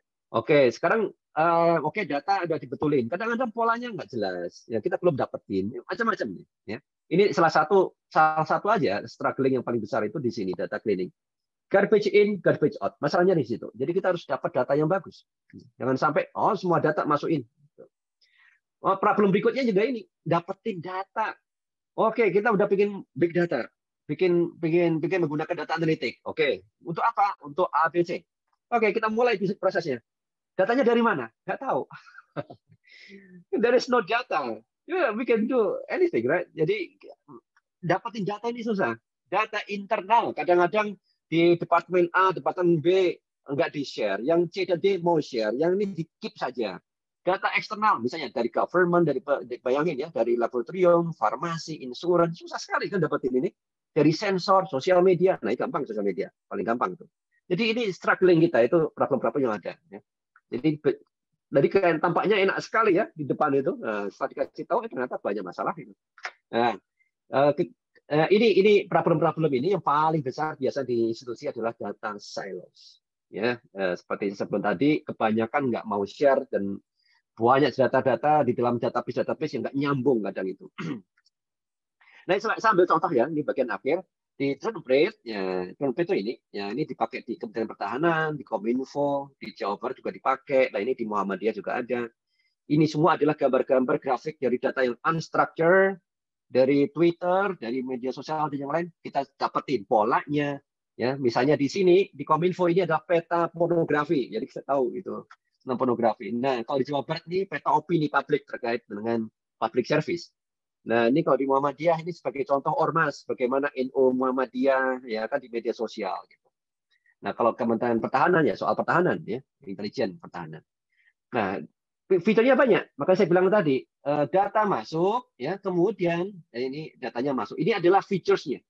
Apa saja analitik yang ada? Banyak sekali analitik yang ada di Drone itu. Dan tugasnya, fungsinya macam-macam. Ya, analitik misalnya sentimen analisis ini ada. Ya.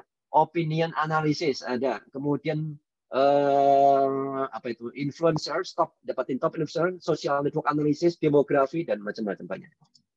Nah, ini sebagai contoh, social network analysis dari percakapan tentang watch ya, jam tangan, tentang watch itu. Saya pakai jam tangan, saya pengen tahu percakapan jam tangan di bahasa Indonesia. Jadi dapat ini petanya. Ini dari Desember tanggal 20, Februari tanggal 4 ya. Jadi kira-kira 2 minggu ya ini ya. Sekitar 2 mingguan. Datanya nggak besar. Nah, ternyata ini ada sekelompok orang di sini. Loh, ini ada user gede banget. Ini ada kelompok-kelompok ini kenapa warnanya merah, negatif tuh kan. Ini warna hijau itu positif tuh sentimen. Jadi tahu nih, siapa dia, kemudian kok besar banget, dan seterusnya. Nah, misalnya saya mau cek nih, dari tujuan saya apa sih dari jam tangan? Saya ingin tahu jam tangan yang paling disukain apa? Apa yang sekarang lagi ngetrend? Apa yang diinginkan oleh user? Nah, kira-kira itu pertanyaan saya. Saya cek di sini, ternyata ini adalah rekomendasi jam tangan brand lokal. Nah, menarik nih. Bukan brand dari luar, brand lokal contohnya. Brand lokal ternyata udah banyak dan menarik. Yang jual apa? Shopee, ya kan, trade-nya Shopee gitu. Nah, saya lihat lagi lebih dalam. Nah, ini banyak sekali orang yang retweet jam tangan Shopee ini. Nah, yang tadi ini kan rekomendasi jam tangan. Kemudian tertarik saya dengan quote-quote-nya, komentar-komentarnya. Wah, ini cita-cita saya mau koleksi. Waduh, lagi pingin. Nabung dulu, solawatin dulu. Jadi ada mulai keinginan ya orang-orang dengan produk ini. Intensinya tinggi. Nah, kita cari ada nggak yang negatif? Ya, mungkin ada di dalamnya. Nah, ini sebagai contoh ya. Kita bisa melihat pola jam tangan disukai atau tidak. Nah, ini kan jam tangan yang paling disukai tadi. Nah, yang lain gimana dengan jam tangan yang lain? Apakah cuma itu? Oh, enggak. Banyak sekali jam-jam tangan yang lain yang pola-polanya ini. Oh, ada jam tangan gambarnya Pancasila. Itu Garuda Pancasila. Dan macam-macam di sini. Nah, kita bisa cek ini yang banyak di-tweet, banyak disukain, opini orang terhadap jam tangan seperti itu gimana. Jadi cocok nih buat Pak calon penjual jam tangan. Yang mana yang baiknya dijual itu. Nah, ini contoh di Twitter. Saya cek di Instagram jam tangan ya. Nah, jadi misalnya di Instagram ada pertanyaan anti air atau tidak. Biasanya jam tangan semua anti air ya. Tapi paling tidak informasi kayak gitu kita dapat intention, keinginan. Jenis jam tangannya seperti apa gitu. Feature apa yang diinginkan sama user.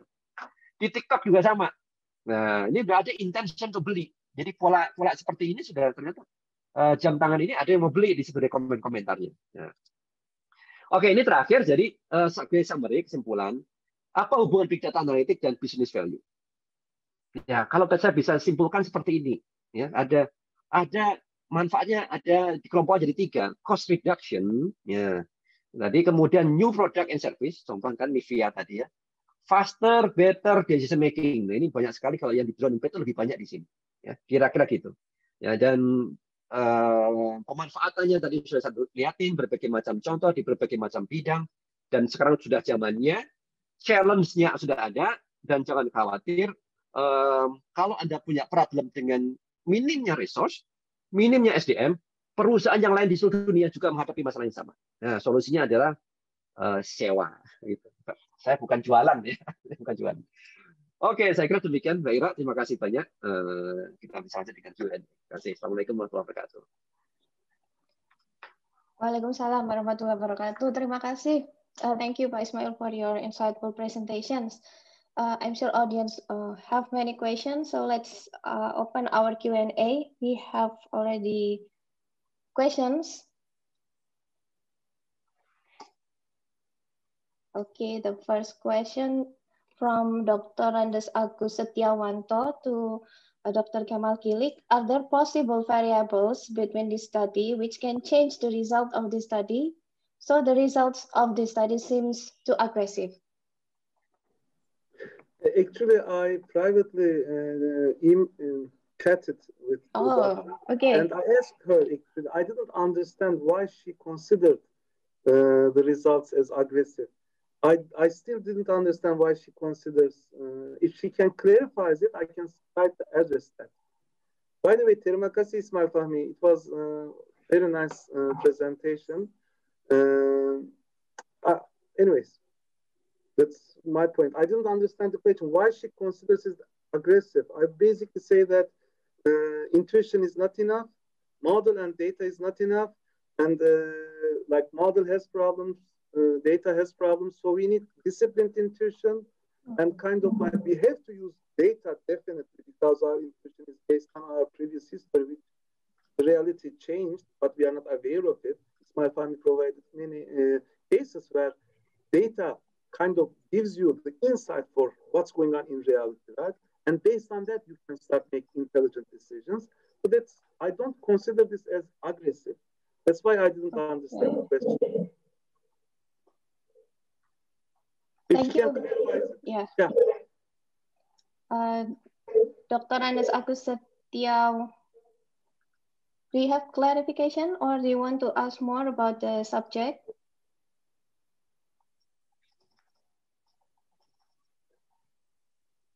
Okay, I think it's clear. So the next question to Dr. Kemal Kilic and also Pak Ismail Fahmi. First, any limitation or terms or conditions for organization to use big data?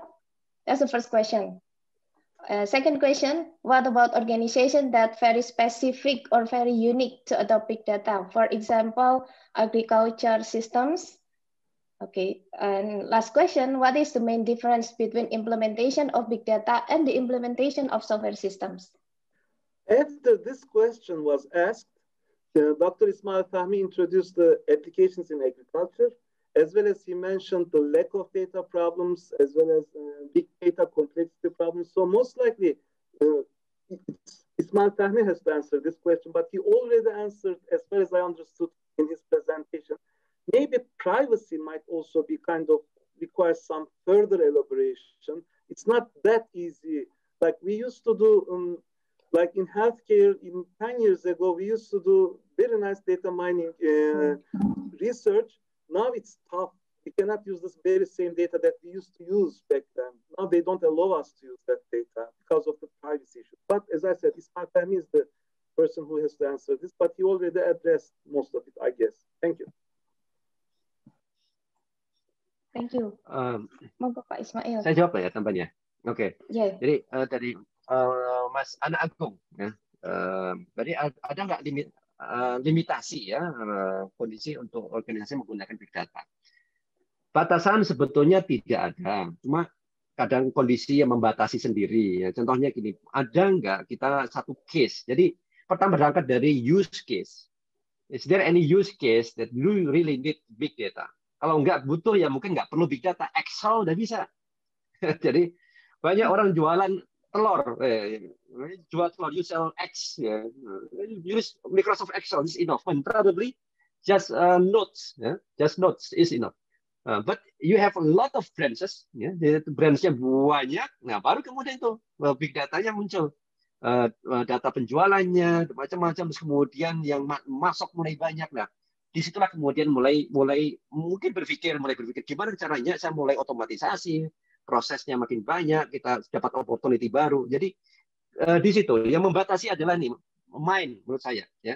Seberapa besar perspektif kita, perspektif Anda sebagai company itu untuk membuat jadi besar ya. Kalau kecil aja mungkin enggak. Jadi perspektif yang lebih besar saya kira di situ yang akan membuat kita itu akan mendapatkan manfaat atau tidak dari big data. Kemudian organisasi company yang misalnya sangat spesifik, misalnya agriculture udah butuh sebetulnya ya. Kalau kita lihat kayak sekarang sudah mulai ada orang itu hidroponik. Saya tuh mulai kecil-kecilan tuh hidroponik depan rumah. Bisa kepikiran kalau saya punya tanah aja agak luas dikit aja itu, terus kemudian bikin greenhouse ya. Ya, kita pakai IoT ya, eksperimen dengan small scale IoT. Kemudian nanti digedein lagi. Nah, kalau modelingnya udah dapat, kemudian tinggal direplikasi di banyak tempat. Nah, itu dari agriculture yang mungkin hanya nanam sayur aja. Nanam sayur ditambah dengan ikannya apa itu lele gitu. Gimana ngasih ikan, deteksi ikannya itu udah lapar atau belum, makanannya udah cukup atau tidak, kita monitor, kita kontrol gitu. Nah, itu bisa betulnya. Jadi batasnya apa? Imajinasi, ya, imajinasi di sini. Toolsnya ada, semua itu open source, punya banyak, open source banyak itu. Untuk baik itu untuk hardware-nya, untuk IoT controlling-nya tadi, atau processing-nya, software untuk nge-save, itu semua adalah open source. Jadi yang membatasi di situ nanti adalah imajinasi kita ya, visi kita di sana. What is the main difference between implementation of big data, implementation of software system? Oke. Sebetulnya big data itu juga sama software system gitu. Cuma bedanya apa? Ya, beda fungsi saja. Kalau software misalnya, software itu secara umum ya. Software itu secara umum untuk pencatatan transaksi jual beli ya, itu hanya untuk clerical aja, POS ya, seperti software yang dipasang di Indomaret kayak gitu kan software. Nah, big data itu spesifik. Software tapi spesifik, datanya gede banget, berubah setiap saat, ya kan? Tadi Prof. Kemal udah ceritain karakteristik dari big data, kan ada ya, banyak sekali. Nah, baru kemudian di pusat, mungkin kayak pusatnya si Indomaret atau apa itu contohnya kan gede banget, seluruh Indonesia ada. Nah, dia butuh big data di sana. Software juga sama. Ya, kira-kira gitu ya yang beda. Oke, terima kasih Pak Ismail. We have another question to both speakers. How is the possibility in implementing big data analysis on small business that usually has limited resources and makes decision based on intuition?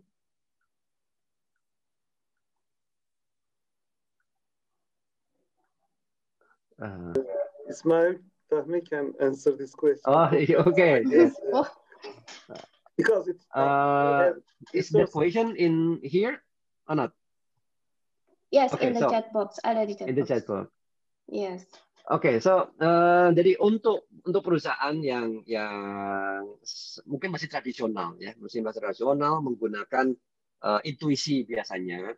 Itu biasanya kalau ini orang tua ya, perusahaan orang tua yang mereka sudah expert banget, sudah pengalaman, nggak perlu big data, nggak perlu prediction, udah cukup bisa gitu kan. Intuisinya dapat. Nah, anak-anaknya ini biasanya kan, anak-anak yang mencoba ya, anaknya mencoba membangun perusahaan itu jadi lebih besar lagi.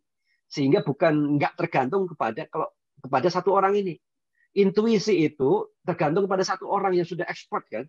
Dengan big data kita nggak tergantung satu orang yang expert tadi karena intuisinya sudah diubah menjadi algoritma. Ya, jadi kalau orang punya intuisi ini, kalau misalnya ada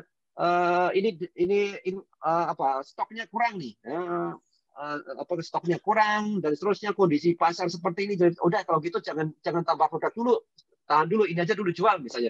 Dia udah pengalaman bertahun-tahun seperti itu. Nah, itu semua kan bisa diubah menjadi algoritma. Datanya masuk, ini semua masuk, algoritma udah jadi. Jadi siapapun pimpinannya, dia bisa dapetin output yang terstandar itu berdasarkan experience. Tapi again, bisnis ini kan kompleks ya. Bisnis kompleks. Mereka yang punya intuisi itu tetap bagus. Dan jadi big data ini nggak bisa sendirian. Outputnya harus ada domain expert tadi. Itu akan baru bisa bermanfaat itu tadi. I can add one more thing. Actually, what this disciplined intuition is kind of even recommended to individuals. What Kahneman recommends is he has a canvas actually. He says decision journal. While making important decisions, even individuals, write it down. What are you assuming? What you think will happen? What are the reasons why you make decision, etc. Keep that as a journal for a few years, then go back time to time and check what happened in reality. This will kind of like train you in your decision making as a person. Or data is needed in order to make decisions wiser. So even you are a small company, you can keep a decision journal, or very small, and the most important things you can understand and keep that and make your decisions based on the data that you gather from that. So you don't have to come up with a full force data analytics thing, right? What is most important? Prioritize, follow the data, and then do as much as you can. That's the only strategy I can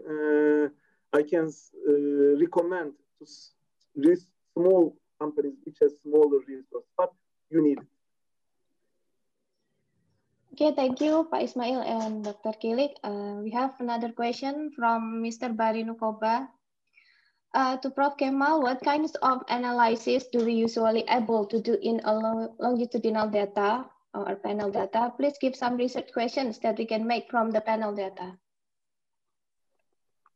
Can you repeat once again? I couldn't understand. What kinds of analysis do we usually able to do in a longitudinal data or panel data?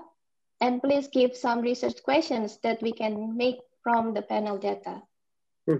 First of all, like the basic research question is, depending on the domain itself, you can learn something about the domain. That is valuable research for data analytics. So you already know something in a domain. You have longitudinal data, panel data, and then based on that data, if you can come up, if you can increase the level of knowledge in the particular domain, that is a research. And that is something that should be done. One thing is that. Second, in terms of data analytics, like Ismail Fahmi once mentioned, garbage in, garbage out. These systems are garbage in, garbage out. So the features, relevant features, are quite important. And in that sense, a domain expertise is needed as well. However, they are not that expert as well. So feature selection is also a good research area that you can work on it. Like, not only missing features, abundance of features is also a problem in data analytics. The relations are hidden behind a lot of irrelevant garbage features. So understand the right features. And for that, actually, something like called interactive machine learning. That is to say, the domain expert knows something, uses machine learning to understand what's going on. From that, understands even better the domain. So asks another question. So we need that thing, human machine teaming in real life problems. We use it a lot actually.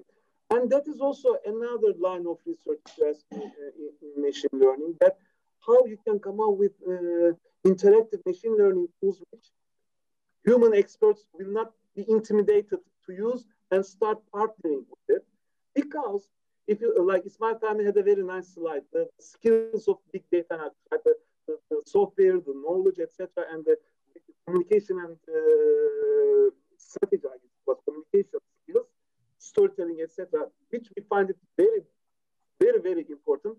But change management is also a skill some data mining teams data analytics teams should also attain, because you are basically proposing to the users to change what they are doing, right? Change management.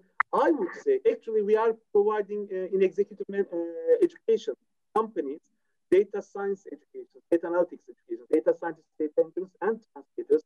No matter which, we give them actually this design thinking courses as part of the whole program. If you ask me, design thinking should be learned by not only new product developers, but also data analytics teams as well. That's basically what I can add more. So improving the process of data analytics itself is another research problem. Thank you, Dr. Kilic. We have another question from Bu Anita Sindar to Bapak Ismail. Oke, ini Saya punya judul penelitian analisis big data penyebaran COVID dengan business intelligence. Pertanyaannya, bagaimana mengimplementasikan penelitian saya dalam pembuatan model reportnya? Ya, terima kasih Bu Mbak Anita ini ya, tentang bagaimana big data penyebaran COVID ya dengan business intelligence. Pertama ini kan kalau kita lihat itu kan data ya. Pertanyaannya dari mana itu data dipakai, diambil? Apakah itu dari sebaran? Arahnya ke bisnis intelijen ya. Kalau bisnis intelijen itu berarti datanya di dalam bisnis, bukan open source. Ya, mungkin kalau bisnis intelijen berarti ini saya mencoba untuk berpikir ya, bagaimana Anda memproses bisnis intelijen mungkin ada di rumah sakit barangkali ya. Rumah sakit ada data ya, data-data sebaran karena rumah sakit bisa dikatakan sebuah entitas bisnis ya. Entitas bisnis di dalamnya di mana data-datanya itu Anda kumpulkan banyak case-nya kemudian dianalisis bagaimana penyebarannya ya. Kemudian sekarang pembuatan model. Model ini kan tergantung dari apa yang menjadi pertanyaan. What is your research question dari situ? Apakah pengen mengetahui misalnya ada nggak dampak dari stigma barangkali ya, atau ada nggak hubungan antara saya nggak tahu nih sebaran itu dengan kebijakan pemerintah di dalamnya misalnya di situ. Nah dari sini kan kita dapat insight atau deskriptif saja. Modelnya dia deskriptif ya. Oh udah kita punya data, Anda punya data ya di describe aja bagaimana nyebarnya, orangnya dari kalangan mana, secara peta dari seluruh Indonesia itu seperti apa gitu. Jadi mendapatkan gambaran apa yang terjadi. Jadi banyak sebetulnya modelingnya itu ya, model-model research question atau apa yang mau dicapai dari riset ini. Saya kira itu. Ini harus lihat lebih dalam nih soalnya dari datanya dan apa yang jadi research question. Saya kira demikian, Mbak. Oke, terima kasih. Masih ada pertanyaan berikutnya, Pak Ismail. Apakah memungkinkan, ini isu tentang data, pemerintah memiliki dan mengolah bank data untuk semua bidang yang bisa diakses dunia usaha secara ketat? Nah, ini biasanya, kalau sekarang kayaknya nggak mungkin ya. Pemerintah itu sendiri punya data banyak. Tapi datanya itu silos. Ya. Udah silos kalau dikumpulin banyak garbage kadang itu. Dan nggak nyambung. Punya data BPJS saja kadang sampai lepas kan gitu. Ada yang bocor gitu. Banyak isunya. Jadi apalagi kalau diminta memproses semua data dan digunakan untuk dunia usaha secara umum kayaknya nggak mungkin itu ya. Untuk keperluan pemerintah saja itu sudah effortnya sudah sangat banyak. Itu satu. Yang kedua, yang namanya analisis itu tergantung kebutuhan. Sebuah bisnis, Anda punya bisnis usaha itu, yang tahu Anda kebutuhannya seperti apa. Kalau pemerintah misalnya, oke, Kominfo memproses data dari BPJS digabung dengan data BPS misalnya, digabung dengan data penjualan dari Tokopedia misalnya gitu, dikasihin ke Anda, nyambung nggak? Belum tentu. Ya, karena Anda mungkin jualannya pengen jualan telur misalnya gitu, spesifik banget. Nah itu nggak dianalisis sama si Kominfo misalnya. Nah ini sebagai contoh, menurut saya kira nggak mungkin, jadi harus spesifik. Tetapi apa yang bisa dilakukan oleh pemerintah? Nah pemerintah itu bisa ada namanya open data, ada one data, gitu kan? Ada data yang sifatnya umum, ya, sifat yang kemudian bisa dibuat available. Jadi kita itu nggak perlu beli, data itu sudah tersedia. Itu di beberapa institusi di luar negeri mereka sediakan tuh. Misalnya mungkin data pajak ya, mungkin di Kominfo mungkin data tertentu, di daerah di kependudukan mungkin data tertentu yang kita bisa ambil datanya, kemudian kita gunakan sebagai bahan untuk menganalisis ya. Kita punya data sendiri ya, data bisnis kita ditambah dengan data dari yang kita ambil dari instansi pemerintah yang bermanfaat. Contoh data cuaca aja. Ya, BMKG itu data pemerintah kan, yang mereka bisa kumpulin data bermanfaat buat apa? Untuk memprediksi ya, misalnya cuacanya seperti apa nih kondisinya dan seterusnya kan berguna tuh. Nah, kira-kira seperti itu ya, penyediaan data yang bisa kita gunakan, tapi prosesnya harus tetap kita menurut saya. Ya harus kita. Pemerintah bisa membantu di providing data. Demikian Mbak Ira. Ya, terima kasih Pak Ismail. Ini kita juga dapat masukan dari Pak Acep Hadinata dari Kanwil DJKN Jawa Barat.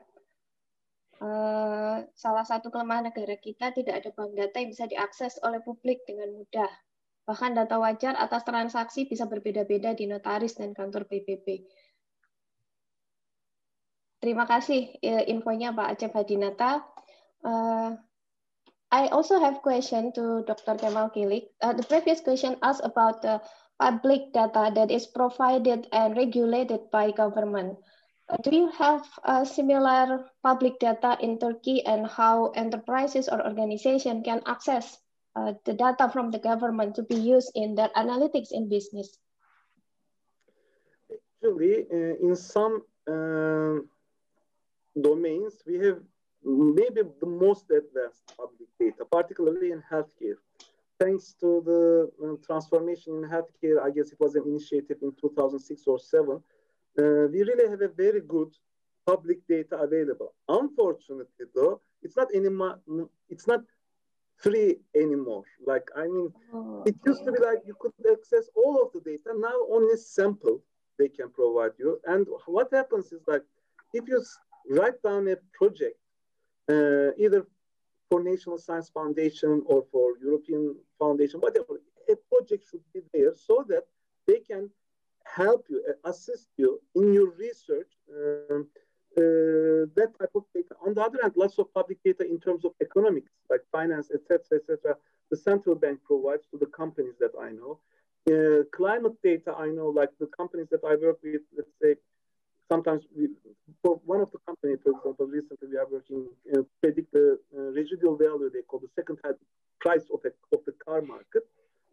They utilize, for example, first of all, various financial data from central bank as well as climate data, depending on, and the meteorology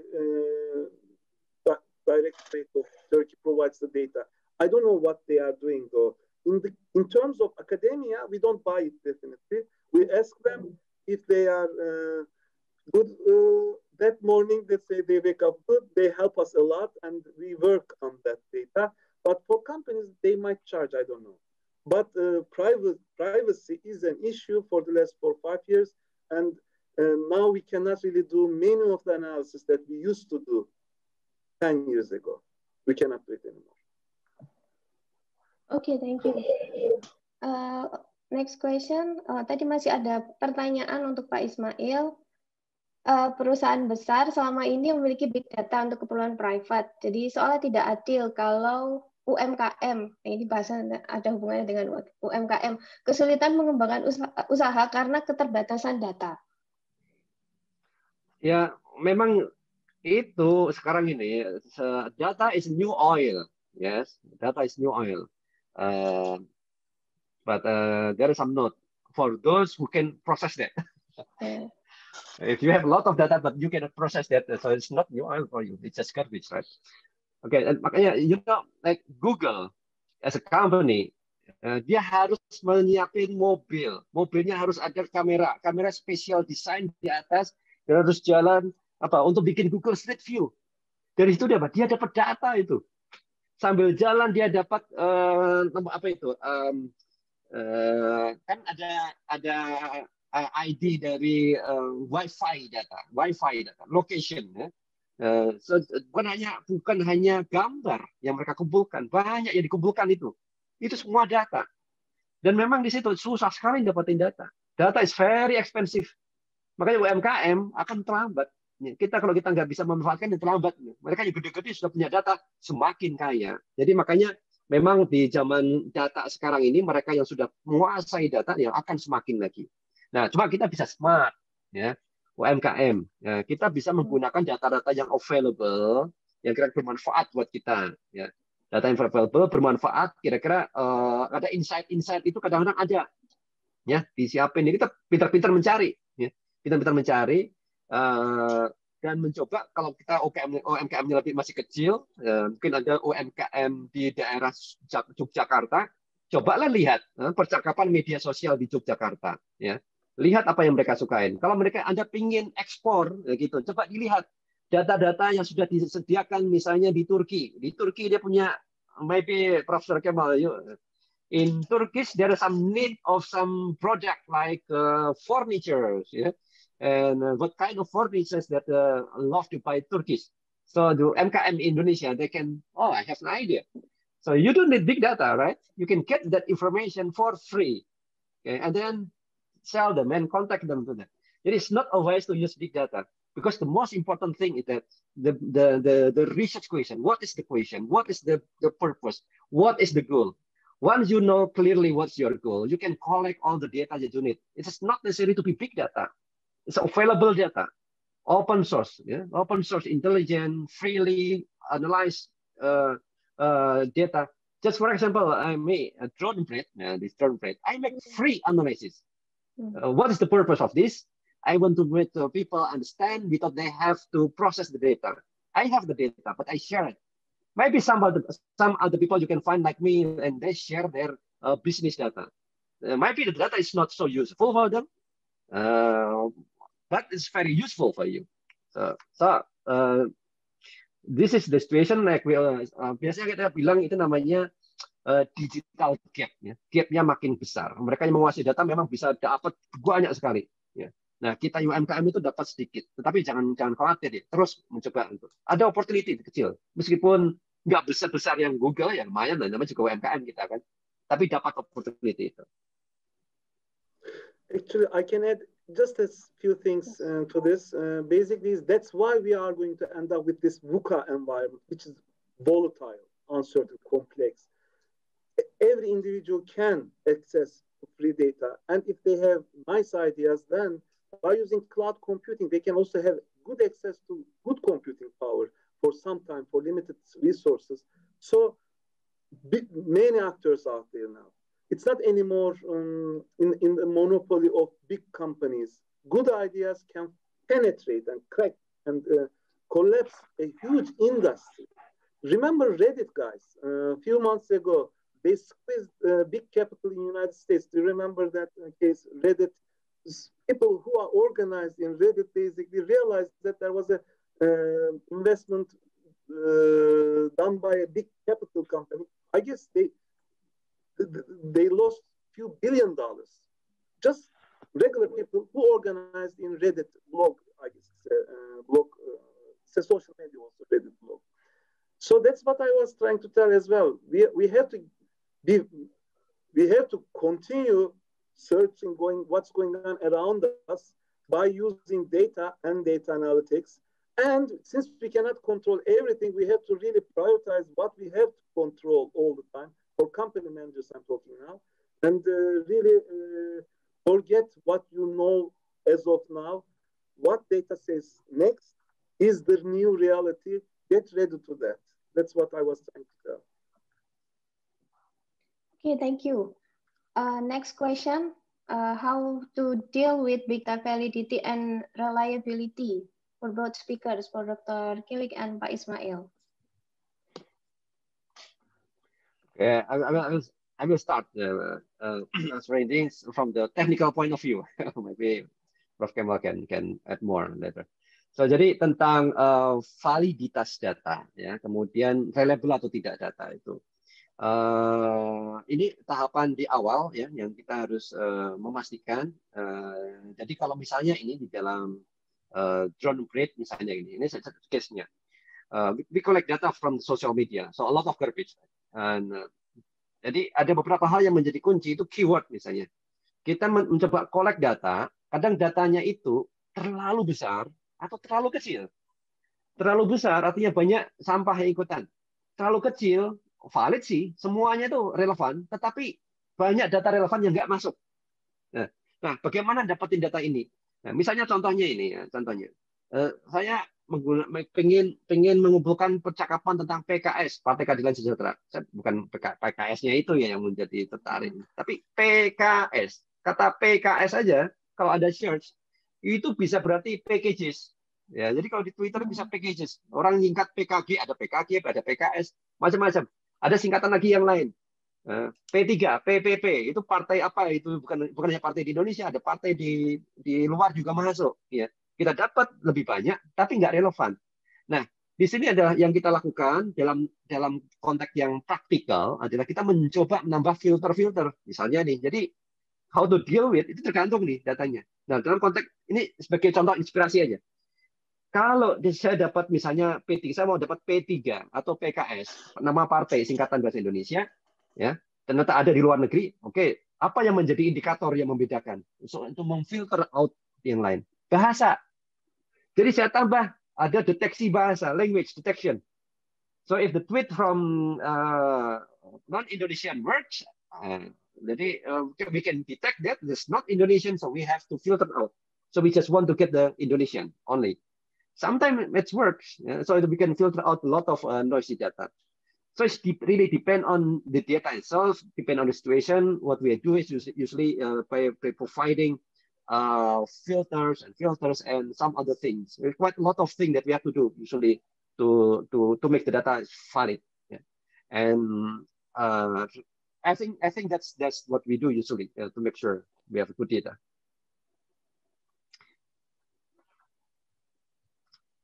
Thank you, Pak Ismail. Kemal, probably. Oh, thank you. Okay, welcome. Okay. Thank you. Do we have any last questions from audience? You can ask directly to Dr. Kilic or Pak Ismail.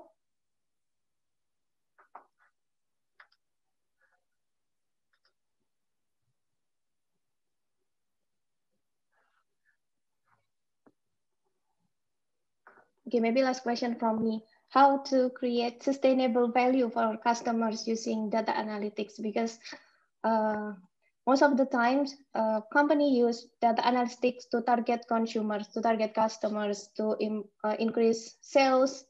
But how to provide more values to customers using big data analytics?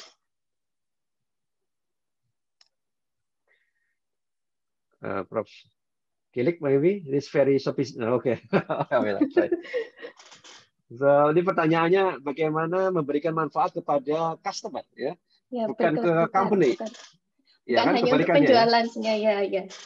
Oke. So, jadi saya kira kita kembali kepada user, ya, customer kita, understand the customer, karena dari situlah kita bisa memberikan produk yang bagus, layanan yang cepat, ya, service yang cepat juga, gitu. Sebagai contoh nih, yang paling sering ini ada koneksi internet kan kita menggunakan apa nih? Ya, ada yang pakai IndiHome, ada pakai yang lain-lain. Nah, contoh IndiHome itu banyak sekali kan protesnya masyarakat. Ya. Nah, itu sebetulnya mereka kan bisa deteksi, ya, mereka bisa kontrol lewat jaringan mana yang sering rusak, gimana kemudian kalau bisa tanpa nunggu user komplain, kita sudah tahu ada masalahnya apa sehingga bisa cepat di-solve gitu. Tanpa ini sebagai contoh ya. Bagaimana kita bisa terus-menerus memberikan improvement. Maka tujuannya ada tadi, pertama harus kembali ke tujuan. Apakah ada rencana untuk meningkatkan kepuasan pelanggan? Ya, harusnya sih ada ya. Tapi dalam bentuk apa? Nah, ini di-define. Solusinya kadang spesifik. Problem yang ada biasanya ketidakpuasan karena koneksi internetnya suka turun. Turunnya kenapa? Ya. Kalau masalahnya karena kabel putus atau apa, karena kondisi di jalan itu nggak bagus ya, kita udah bisa deteksi most of the problem, kemudian solusinya udah disiapin gitu. Nah ini sebagai contoh. Jadi ini memprosesnya big data ini kan terus menerus, ya. Dan ini berubah terus karena persaingan, ya, kondisi kebutuhan, keinginan. Sebelumnya ada COVID, sekarang ada. Sebelum nggak ada COVID, sekarang ada COVID, ya. Kemudian ada COVID udah berubah lagi. Polanya segala macam. Jadi model big data kita, analitik kita yang kita punya sebelumnya sudah nggak berlaku bisa jadi. Ya kita harus ubah lagi. Jadi kalau kita mau sustainable terus menerus ya, ini kadang-kadang model-model harus diciptakan yang baru. Dan jangan salah ini dari COVID-19, gara-gara COVID-19 itu banyak algoritma yang baru juga. Orang yang tadinya belanja itu biasanya kan market melihat model, orang masih juga jalan ya, beli itu misalnya offline. Nah sekarang sudah enggak, online semua. Nah dengan online semua itu kadang-kadang apa yang menjadi menarik buat mereka? Algoritma itu diubah itu. Algoritma dirubah sehingga orang bisa cepat beli, dimudahkan dengan gaya online ini dibanding sebelumnya. Ya, bisa dicek itu misalnya di Tokopedia atau mungkin di yang lain-lain itu ada. Nah ini sebagai contoh ya untuk memberikan kemudahan kepada user, terus-menerus kepuasan. Ya ini nggak bisa berhenti. Model yang tahun lalu ada sekarang harus diubah. Bisa jadi bulan lalu sekarang sudah diubah lagi itu modelingnya. Dan ini nggak masalah dalam konteks big data analytics karena kita bisa membuat modeling itu berkali-kali. Sehari itu bisa beberapa model kita tes sehingga dapat yang bagus itu bisa. Nggak masalah. Terima kasih Pak Ismail. Dr. Kilic, is there anything you'd like to mention? Regarding to the sustainability, all I can think of is like you are going to solve the pain points of the customer based on the learning from that data and come up with help for that customer in terms of various decisions, right?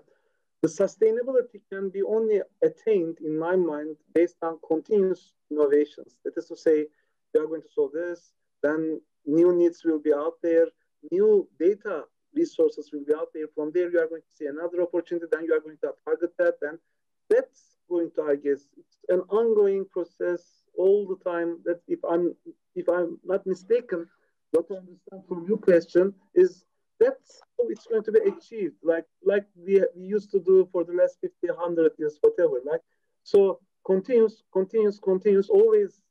If never be tired, always fly, and always come up with a new idea, test it.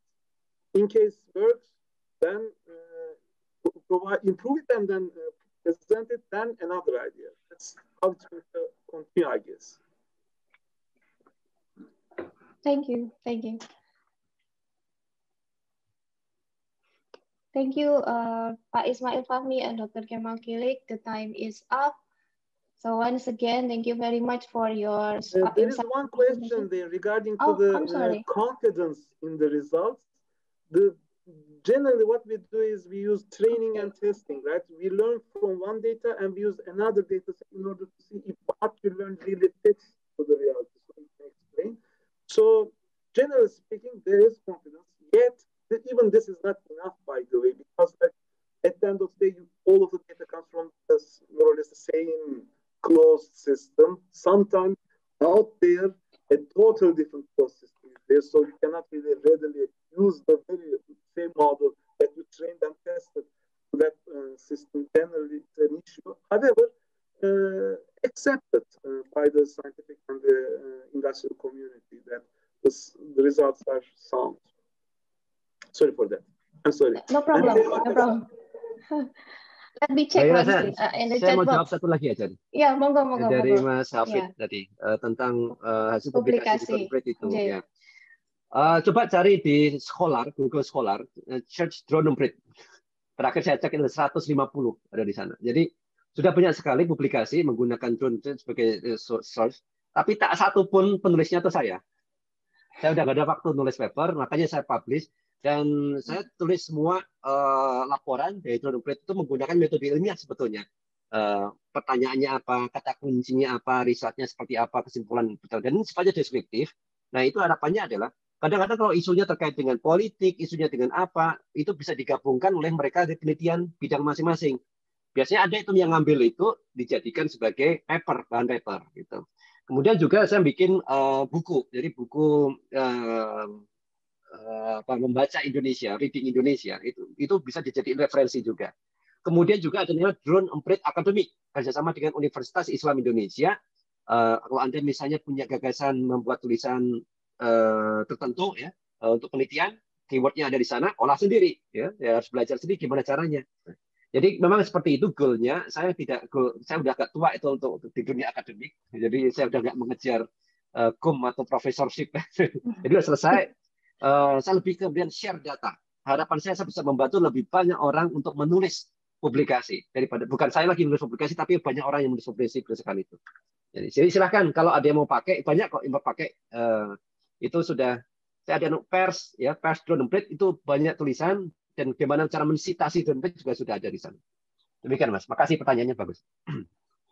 Terima kasih Pak Ismail. Let me check once again. Okay, all questions have answered. So this concludes our webinar session.